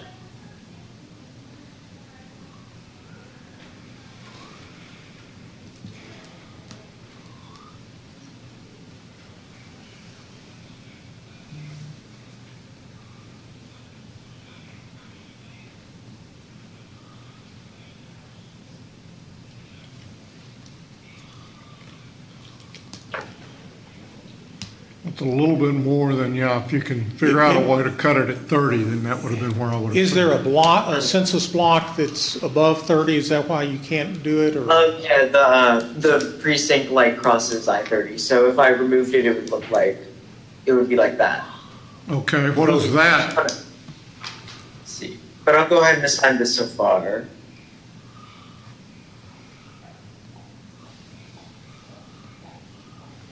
Being a little slow today.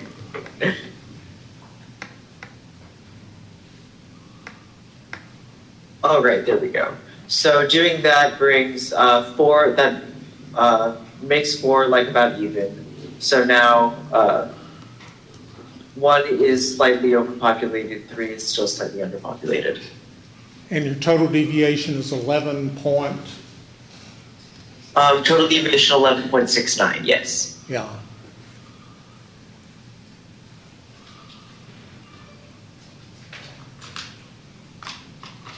So the total deviation is that, because, let's see, because 1 is down, 3 is down, so we would need to be adding to.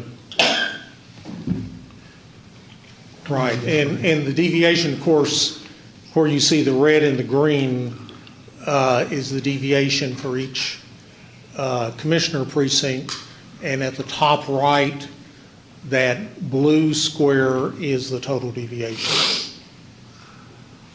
So you need to, if you wanted to make it equal, you could do something like giving this little area over here to 3. I guess I'm not following where the 11% comes from. Well, if you take, and I can't read the... So in District 1 is 6.4% over, in District 3 it is 5.3% below. Okay, Right, I thought they were two both together. red numbers, so I thought that was the, now I see what you're saying. Yeah. So we've created. One is up and one is 10%. down. Now, I think the red just shows that that's causing the deviation to exceed 10%. You've already admitted you don't have a dog in this hunt, so why don't you stay out of it? Well, because y'all wanted to mess with it. if you were to go over to the far east side and make what you were going to suggest, I think, a little bit, if you were to make that go to 3, you're over in Dallas County, we don't want you to be over here. So is this good? Go on up to, yeah. Not that far. Okay. Maybe I right think that's there about where at, let's see. Doing that's about how much the amount by. So yeah, this little highlight area is about 20,000. but I want it to go to 3. All right. Let's see. 3. No.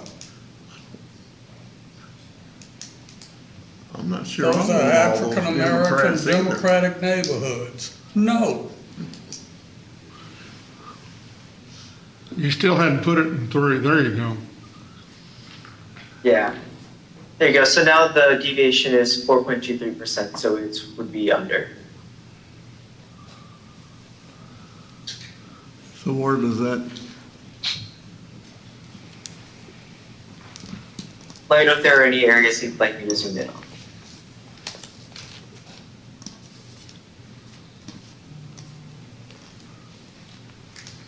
And do we have where, can you put up there anywhere right now where it shows what it is currently?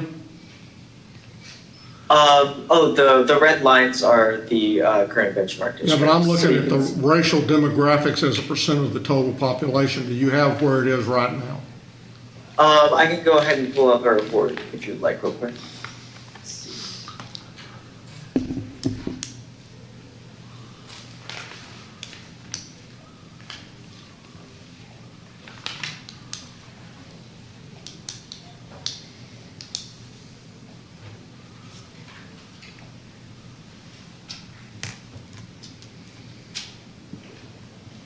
All right, so this is the current racial demographics. So can you shrink that and show me, let me see that other slide that we were just working on? Yeah, there you go. Okay, hold on.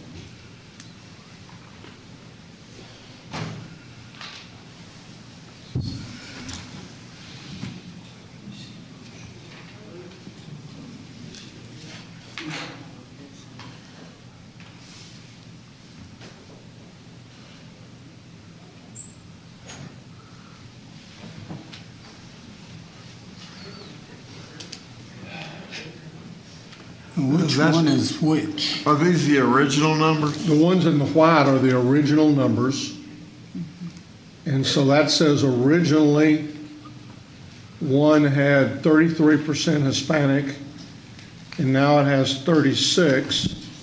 It had non-Hispanic white was 30.30, and it's now 29.89. Non-Hispanic black went from 28 to 26. Non-Hispanic Asian, I don't know what that we don't have that on our matrix down here, unfortunately. And that's my problem. You decreased the number of African Americans in my precinct. 3, we went from 59.3 from 60 to 58.93. We went from 7.976. Hispanics 17.67. And I'm just looking at it, Roy, I mean, I understand what you're saying. I'm looking at it from a standpoint of trying to get it a little bit more squared up as opposed to looking like it's gerrymandered. Well, I mean, you shake your head no. I'm telling you why I was doing what I'm... Well, I understand why you're doing what you're doing. I'm saying I don't care why you're doing what you're doing. Well, with your vote, you can not care, and with my vote, I can do what I want to do. Again, I don't think it's as simple as that. Well, if we had originally voted not to do anything, we'd have been right where we were. Okay, that, hold on to that at least as a possibility. Right, so save that, Cameron. Now, what is, and let me look at, I want to look at JD's for a second. Oh, great. No problem. Give me just a second to get that folder. Yeah, stick that back up there.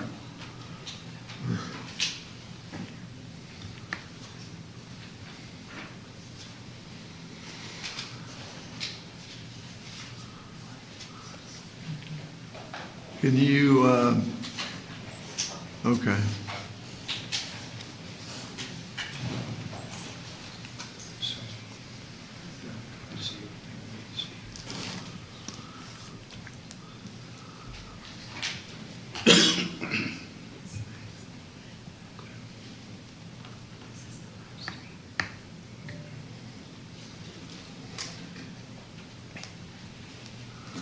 All right. Here are the current judicial precincts. Okay, now give me that white box back so I can compare. No, I want you to go back to where you were. That's JP Constables. Yeah, that's JP Constables. I need to see. No, Yeah, this is the. That's Justice of the Peace. You got to Yeah, go back. Cameron, we don't want the JPs up there at all. Oh, okay. So just go back to the original commissioner precincts. Yep. Right. Gotcha. And then Go compare back. that to the one that I had suggested. Gotcha. I apologize. I was confused. So we need the commissioner map that you just saved.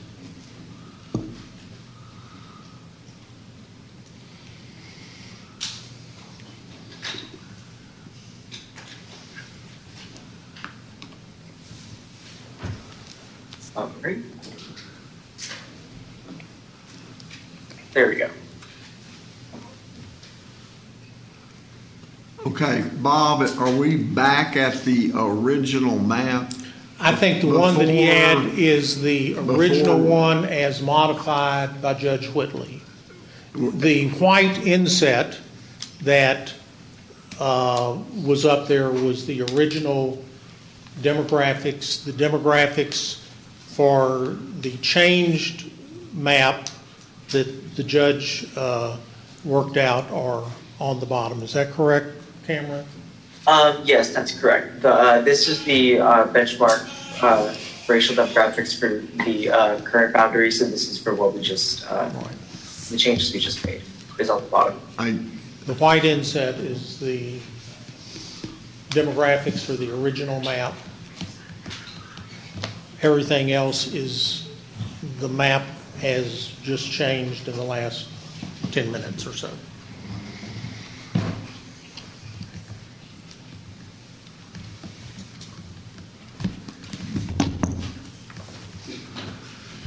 Okay, well, I mean, that's at least one to keep hold of that, and we can talk about it in a little bit, or we can talk about it never. But, well, that's at least one of the, I think that gets it a little bit closer to being cleaned without just going into major revisions. Well, I'll just add that, not necessarily in response to your suggestion, but in the two input sessions that we hosted in Precinct 2, everyone who provided a response said that they were fine with the maps as they were. So, and they weren't just Precinct 2 residents. So, just adding that for the record.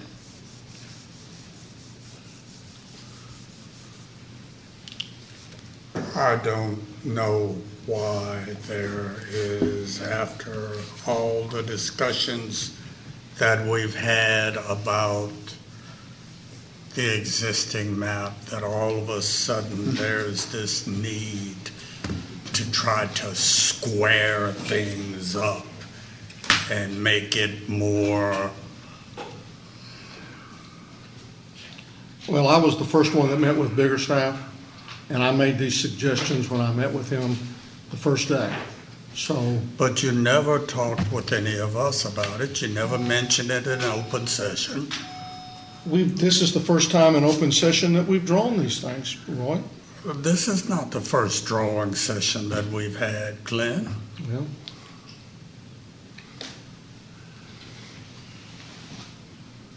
I don't think it's the city of Haslett's desire to leave precinct 3. Is that, show me where the city, you're gonna have to take the white box off for a second. You're gonna have to go west of 156. That splits Hazlet in place? It's pretty easy to. Does that split Hazlet in half? Yeah. How far east or west does Hazlet go?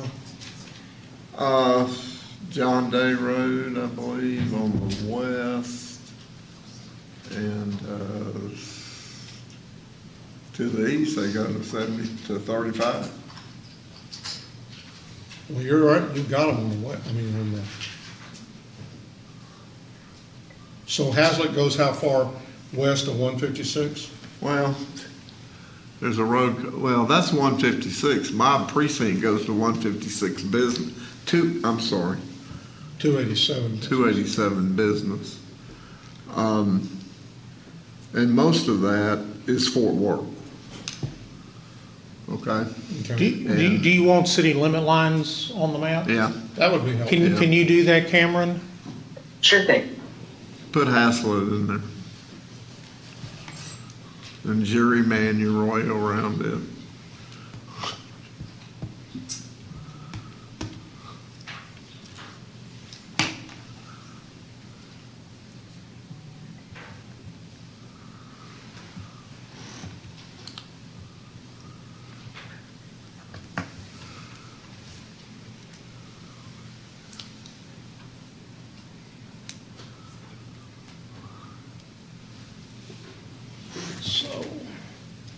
Has that got the city limits on there? Are the red Yes, lines I'm the pulling them up cities? right now. Probably, yeah. I don't know, what are those? Yeah, small- it would, well, they went away on mine. He's still working on it. Here we go. So the city limit lines are in blue, and then the commissioner lines are in red. Yeah. Okay.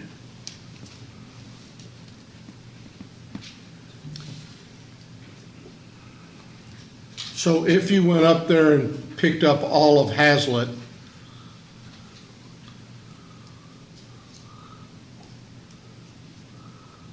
that would bring JD's area back a little bit. JD was already. So like move 3 to the west and follow this blue line here? No, that's not Hazlet, I don't think. What are the? That's Fort Worth.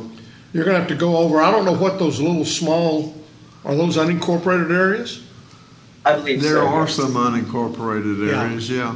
You're gonna have to go over there where the blue is and fix in the rest of that Yeah. area right there. It's in that, that's the Where area. where your arrow was. Yeah.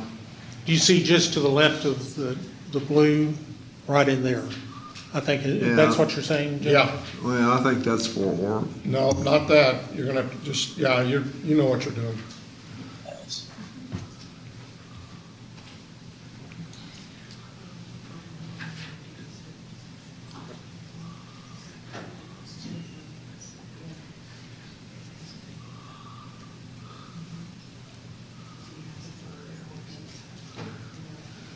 What are you doing? You probably need to include, Haslett's got some ETJ also that would need to be included.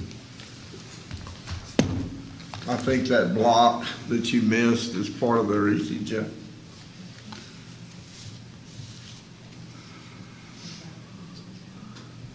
Are you taking out of my precinct? No, that would be adding to your precinct.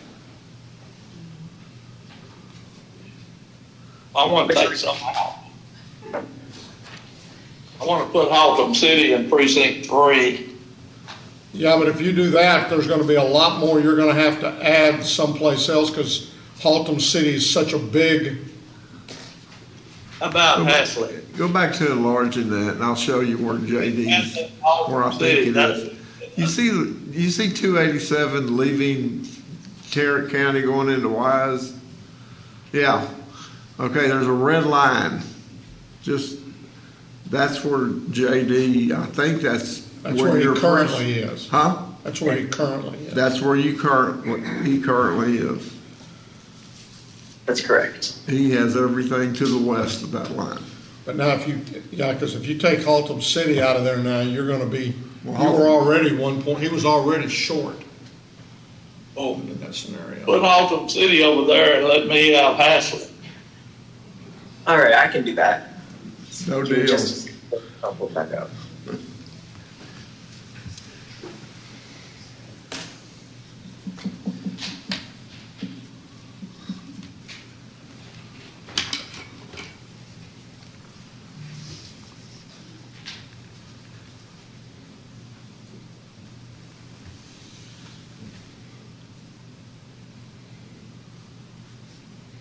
All right, so I'll go move Haslett into precinct 3. Oh, 4. Oh, Haltom. Oh, I'm sorry. I meant I'll move Haltom City into 3. Sorry.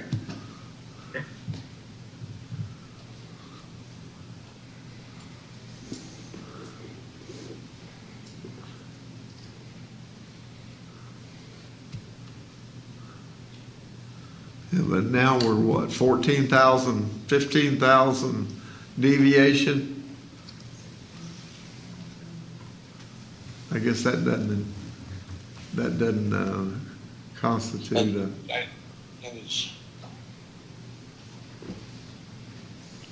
Enough of a difference.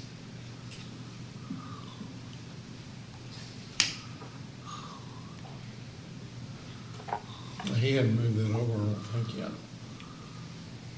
Yeah, it's still loading since it's a large area. It might take a second. I think it's like. There we go.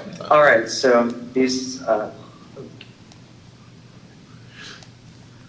have no interest in having Haltom City. Of course you don't. It's over in your precinct. That's where it should be.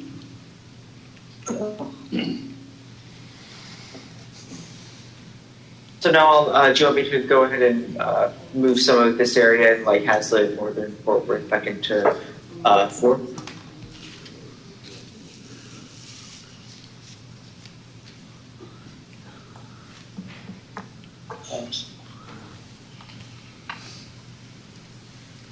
Y'all are showing so much compassion and care over the residents of Haltom City and Haslett, but you've got no concern over what you're doing with Hispanics and African Americans in precincts 4 and 1.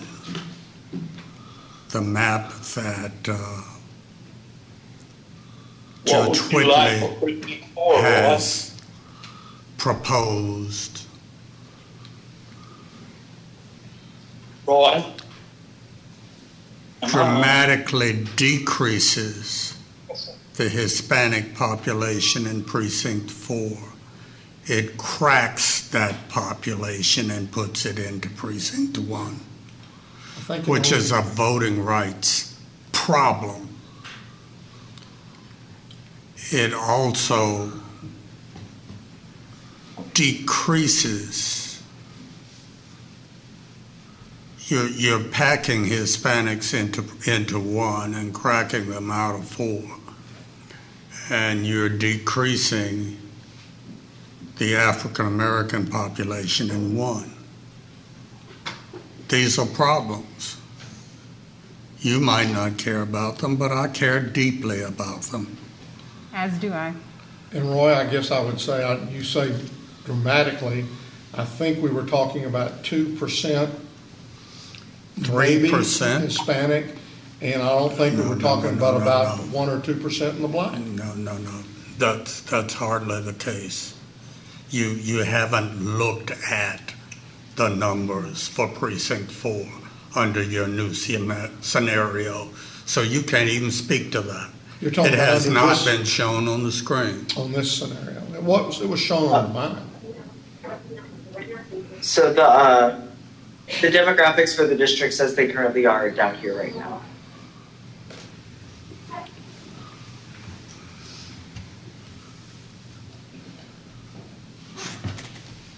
So yeah, one is Put the white currently- box up there again.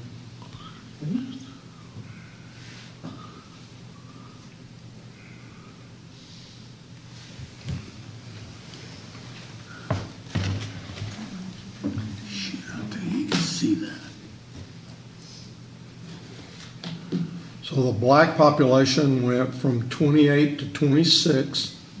The Hispanic population went from 37 to 30, almost 34. And the white went from, they're not the same order, went from 30 to 30. I don't think the statement you just made about one bears out at all. I also made statements in comparison with 4, where the Hispanic population went from 37, almost 38%. Move the arrow. You don't have to move your arrow for a minute. Cameron, will you please move your, yeah. To 32%. Okay. And white went from 44 to 49. So it changed in 4, but it didn't change in 1. It did change in 1. Very little. Hispanic went Very little is relative. Well, it went from 34. It's a significant number to me because I'm the one who's affected by it. So it went from 28 down to 26.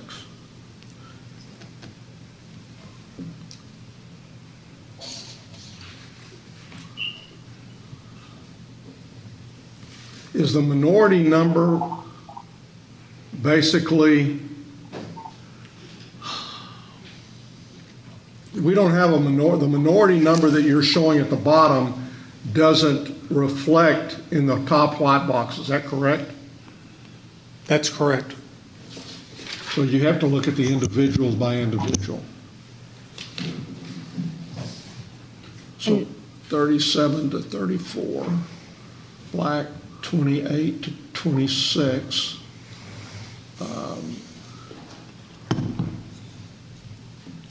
white 49 to 44.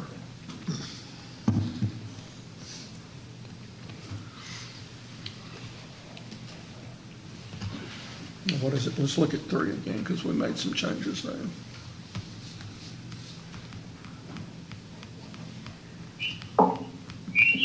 In 3, black went from 8 to 9. Hispanic went from 17 or 18 to 20. White went from 57 to 60.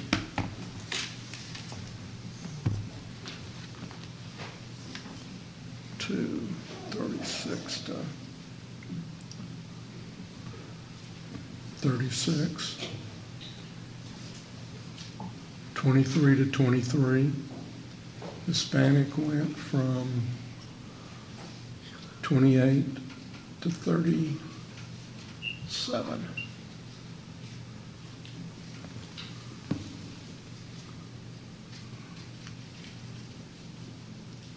No, that's not right.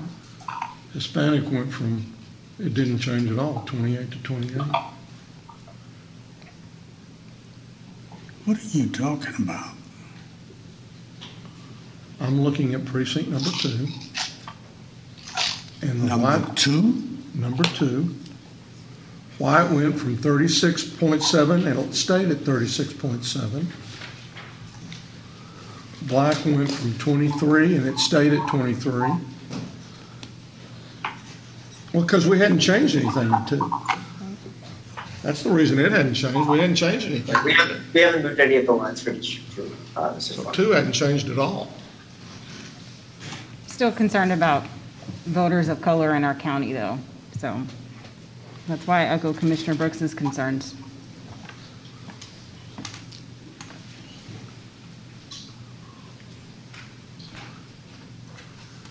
So to that end, we took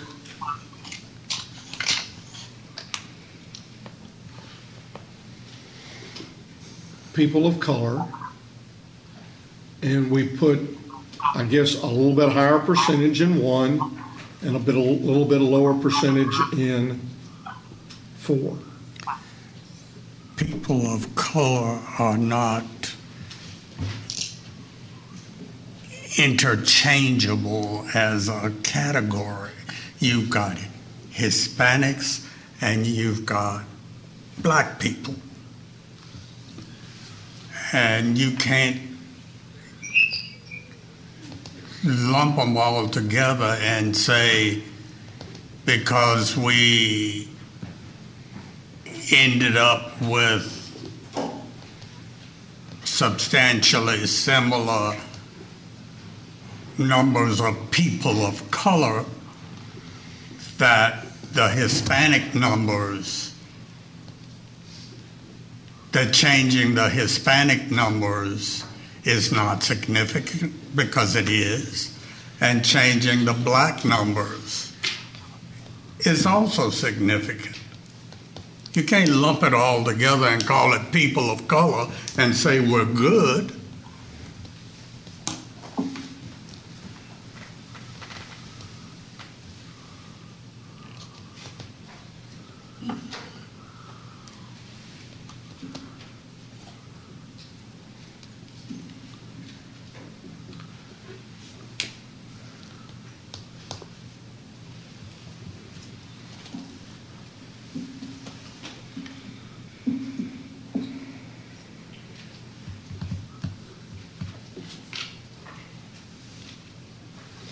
Right now,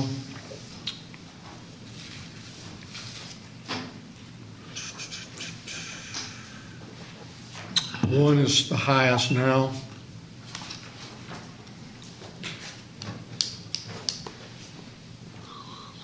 And 3 is the lowest.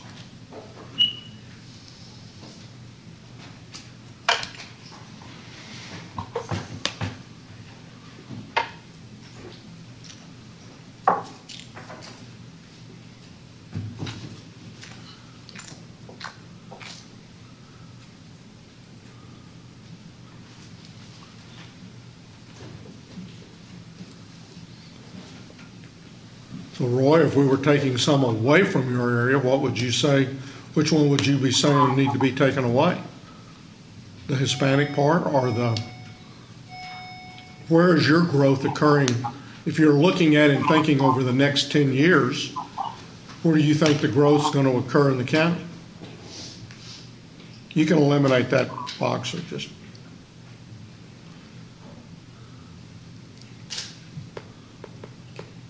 You are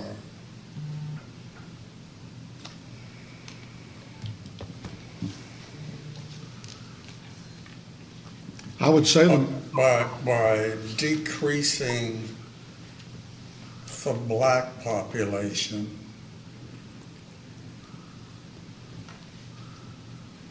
I'm giving up a sure thing by replacing it with Hispanic population. That's betting on the come, because I don't know what the voting age characteristics of that Hispanic population is. That Hispanic population may not translate into voters. So I'm giving up voters that I can count on for something that is unquantifiable. Now, I'll just add, we obviously should be concerned about taking any actions that are going to diminish the voting power of any person of color in our county, any voter of color in our county.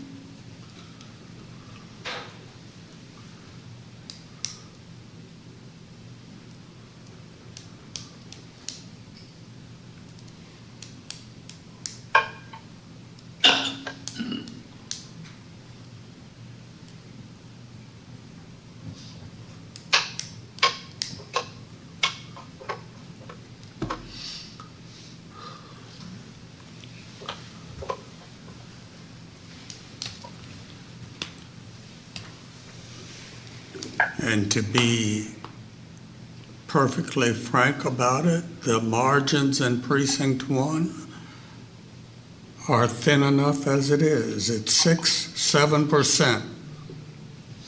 You take 3% of that away, you may be destroying the ability of the voters of Precinct 1 to elect the candidate of their choice.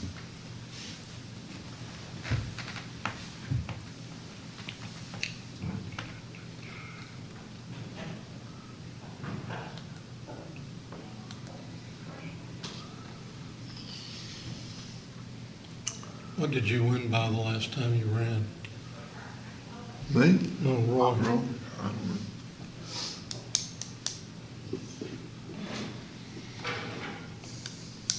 Election day, let's see, voter early voting.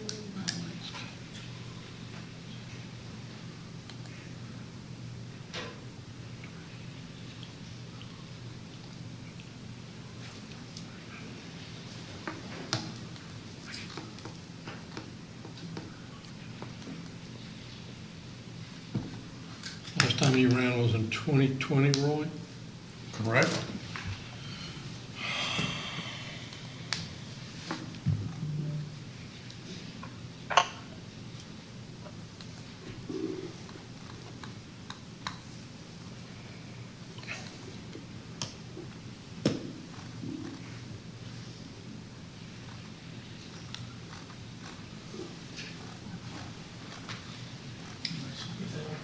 But I'm going to object to that analysis as well, because when you remove me from the population, from the equation, then the person of color who follows me will not have the track record to attract crossover voters that I attract. You won by 60, 40.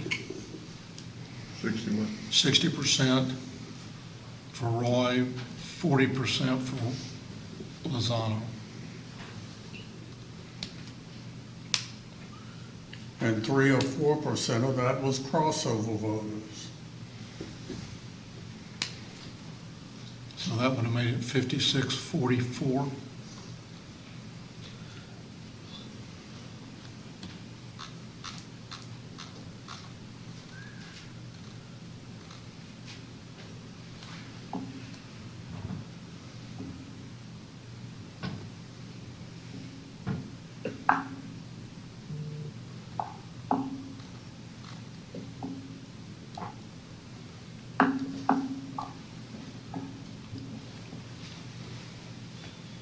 Well, it's just, I mean, that's an option, but it doesn't, I mean, that's obviously not the,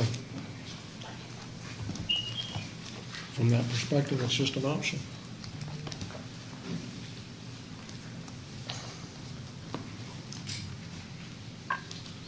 And this still leaves Devin as, well, Devin's not the, right now the one that has the most is Roy. So if we were going to do anything to try to make it closer to just right up equal, it would be, we'd be taking some from Roy. And what we've taken from Roy thus far has been up in the easterly side, and we've added to him, keep wanting to get that thing over there. We've taken from him also that Hispanic area coming out of the downtown. But right now, if we were going to add ones, we'd be adding to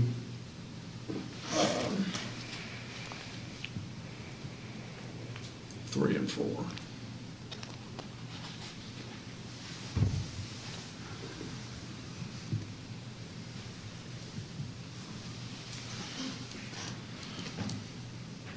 It's an alternative. Are we voting on this today? I don't believe so. Okay, so that's an alternative. It doesn't mean that we're not going to vote on it, but we've got it marked as an alternative. The fact that we're not voting on it today is the only reason I'm still sitting here. So, It's an alternative. This was a drawing session. Right. So our goal was to, if there was consensus or whatever maps, that we would come back next Tuesday and make a final decision, have it voted by the court. The next Tuesday is November 2nd. We have some flexibility up to November 9th. I can't hear you. I'm sorry, Commissioner, I said today was a drawing session, and that we were not expecting the court to take a vote today. If there were different maps coming out of today, then we would bring them back on next week, which is November 2nd, for a final vote for the court. We do have about a 1 week flexibility up to November 9th.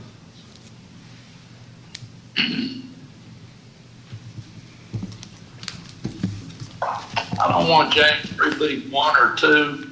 I want to trade Alton City for Haslett between 3 and 4. I didn't hear what he said. He wants to trade Haltom City for Haslett. But that's going to put it, we're going to be out of deviation at that point in time because Haltom City has so many more people than Haslett does. You're trading 43,000 people for 2,000. It's all right. And the people of Haslett have made it very clear to me that they want to remain in precinct 3. Well, that's where you get all your revenue. What do you say? That's where you get all your revenue. It used to be in precinct 4. I'd like to have it back. Doesn't sound like that map's going to work real well, but it was an alternative. Well, can you draw that? If you want to draw something else, we certainly can. That's up to the rest of Well, them. give me everything. Let's look at taking precinct 3 on the east side of 35 and taking North Tarrant Parkway and going down to 820.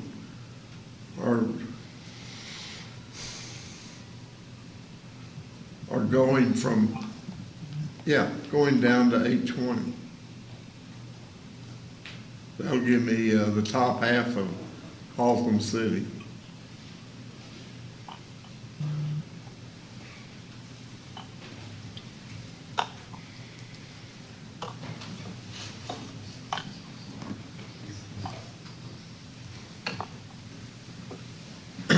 I'm trying to find North Tarrant Parkway real quick.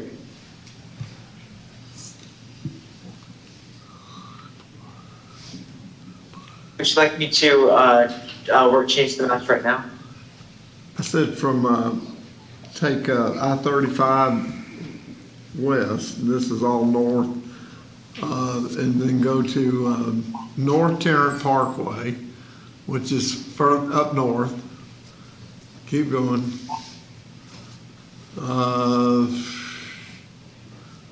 No, come back down. That's it.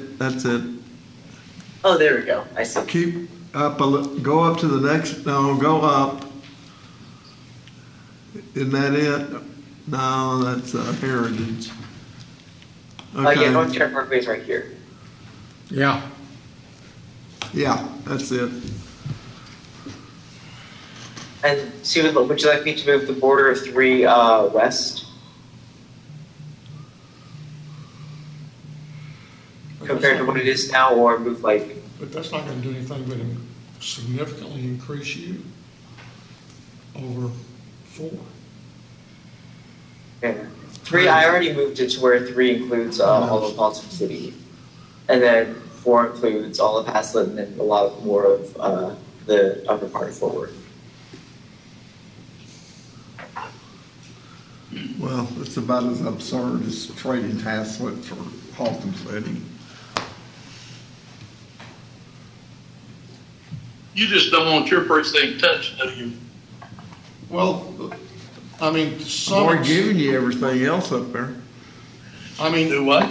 He did give you everything east of or west of Haslett, but the problem is you already had more than everybody else. I think you were the number one. You are number 2. 2 were the number 1, and number 2 precincts, so both of y'all needed to be giving up versus taking over.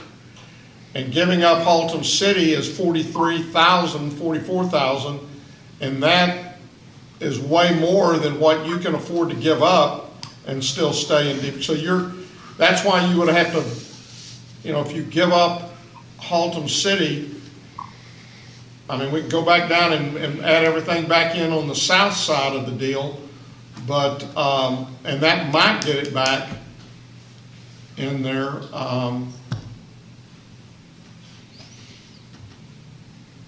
But Roy needs to pick up some, well, now Roy doesn't. Roy, under the old map, Roy needed to pick up some.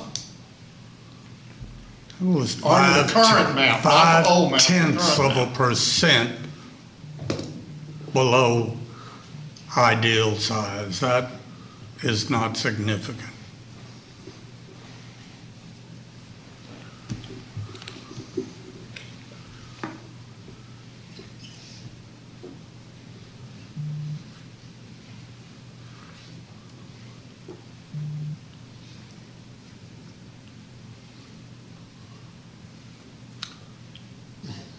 Well, I've got all of Alliance and our precinct, or the vast majority of it. That's where they want to be, and that's where Hassett wants to be. Well, might I suggest that if it ain't broke, don't fix it. And any alternative maps need to be presented to the public, and they need to be provided an opportunity to comment on it.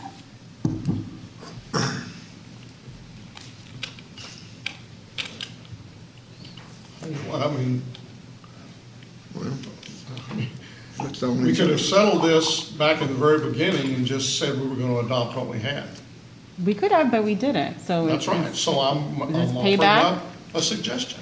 Okay. This isn't payback, though, right? No, Okay. I'm just Of offering course up it a is. suggestion. I'm trying to sit here and say if we're going to do it, let's get it as close and let's see if we can't square it up.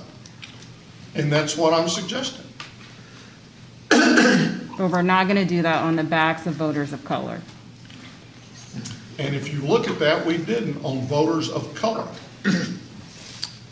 Here we go. Yep. Judge, Are we done here? I've spent 17 years on this court, and this is my third redistricting cycle during my county service. I have prided myself on always comporting myself as a gentleman. But don't think that I can't lose my religion. And you pushing me awfully close to that point. Be careful. Roy, I'm sorry you feel that way. But what I've suggested, I think, is an attempt to get it a little bit more compact. If we talk about the whole movement out to the east with your district was something we did, I think, 20 years ago. 10 years. You talking about that little finger? Yep. We did that 10 years ago. I gave up all of Grand Prairie. We extended the finger 10 years ago. Yeah. But I mean, we went down all the way. I had down the county line all the way to, including Prairie, to the river. I went to the Trinity River. Correct. You gave me some boxes, and I gave precinct two some boxes. Right. And if we end up going with I what didn't we have a had problem with that originally, trade. I don't know that I've got a problem with that. Again, from the standpoint is if we were going to look at moving it, I just looked at what I felt like was we could move it and make it a little bit more easily understood.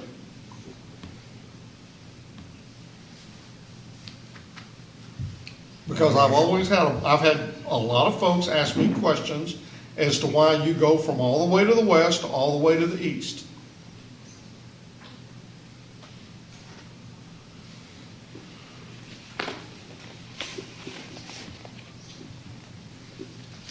And the answer to that question is because that was a negotiation undertaken by the members of this court. Previous court. Previously. When we had to do something, when we had to make changes because of the differences in population. We had no choice. 3 and 2 both had to give up that year.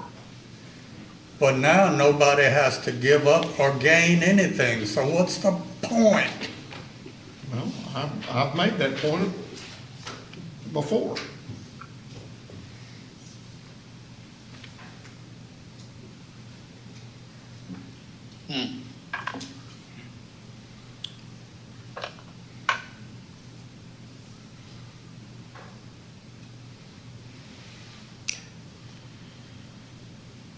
Do we have these?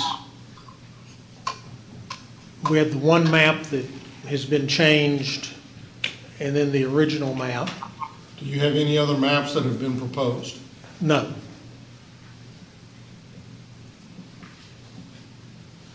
And if there are there any other suggestions from the court? Yeah, I guess I got one. I don't want Roy to lose his religion, so why don't we just leave all 4 precincts like they are?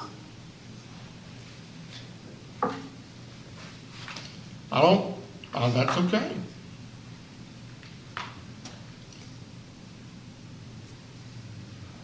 Again, Jakey's the one that said he didn't want to mess with it in the first place. Do what? I said, you're the one that said you didn't want to mess with it in the first place.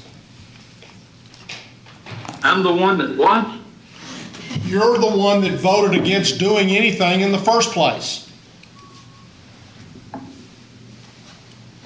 Well, I'm still ready to vote on not doing anything. So maybe that's where we are. Thank you, JD. You're welcome, Reverend.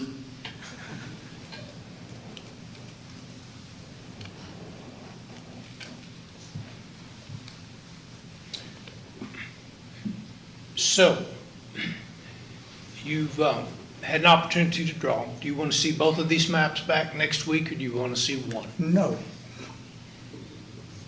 I don't want to see this map ever again.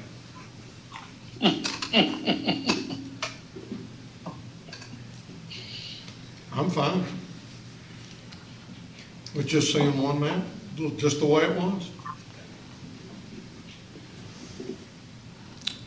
Commissioner Allen? I'm fine with just the one map as it was, as it is, as it shall be. Commissioner Fickus?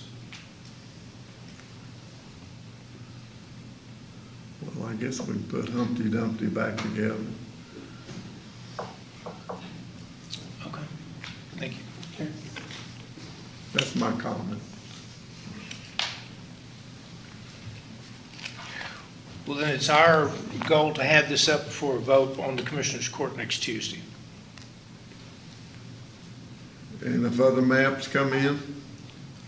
And if any other maps come in, we review them? We have not seen any other maps come in. I'm just saying, we have another week. If another map comes in, by chance, I don't know. I mean, I don't have a map.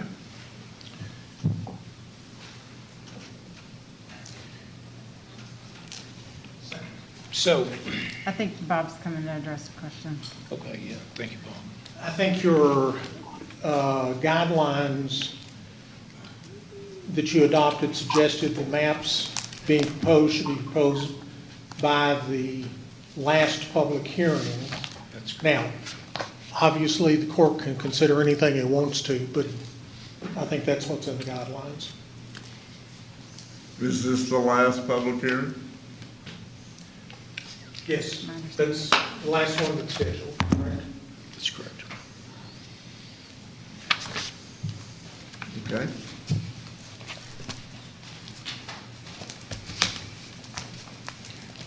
That's all we have, Your Honor. Okay, there being no further business, we stand adjourned.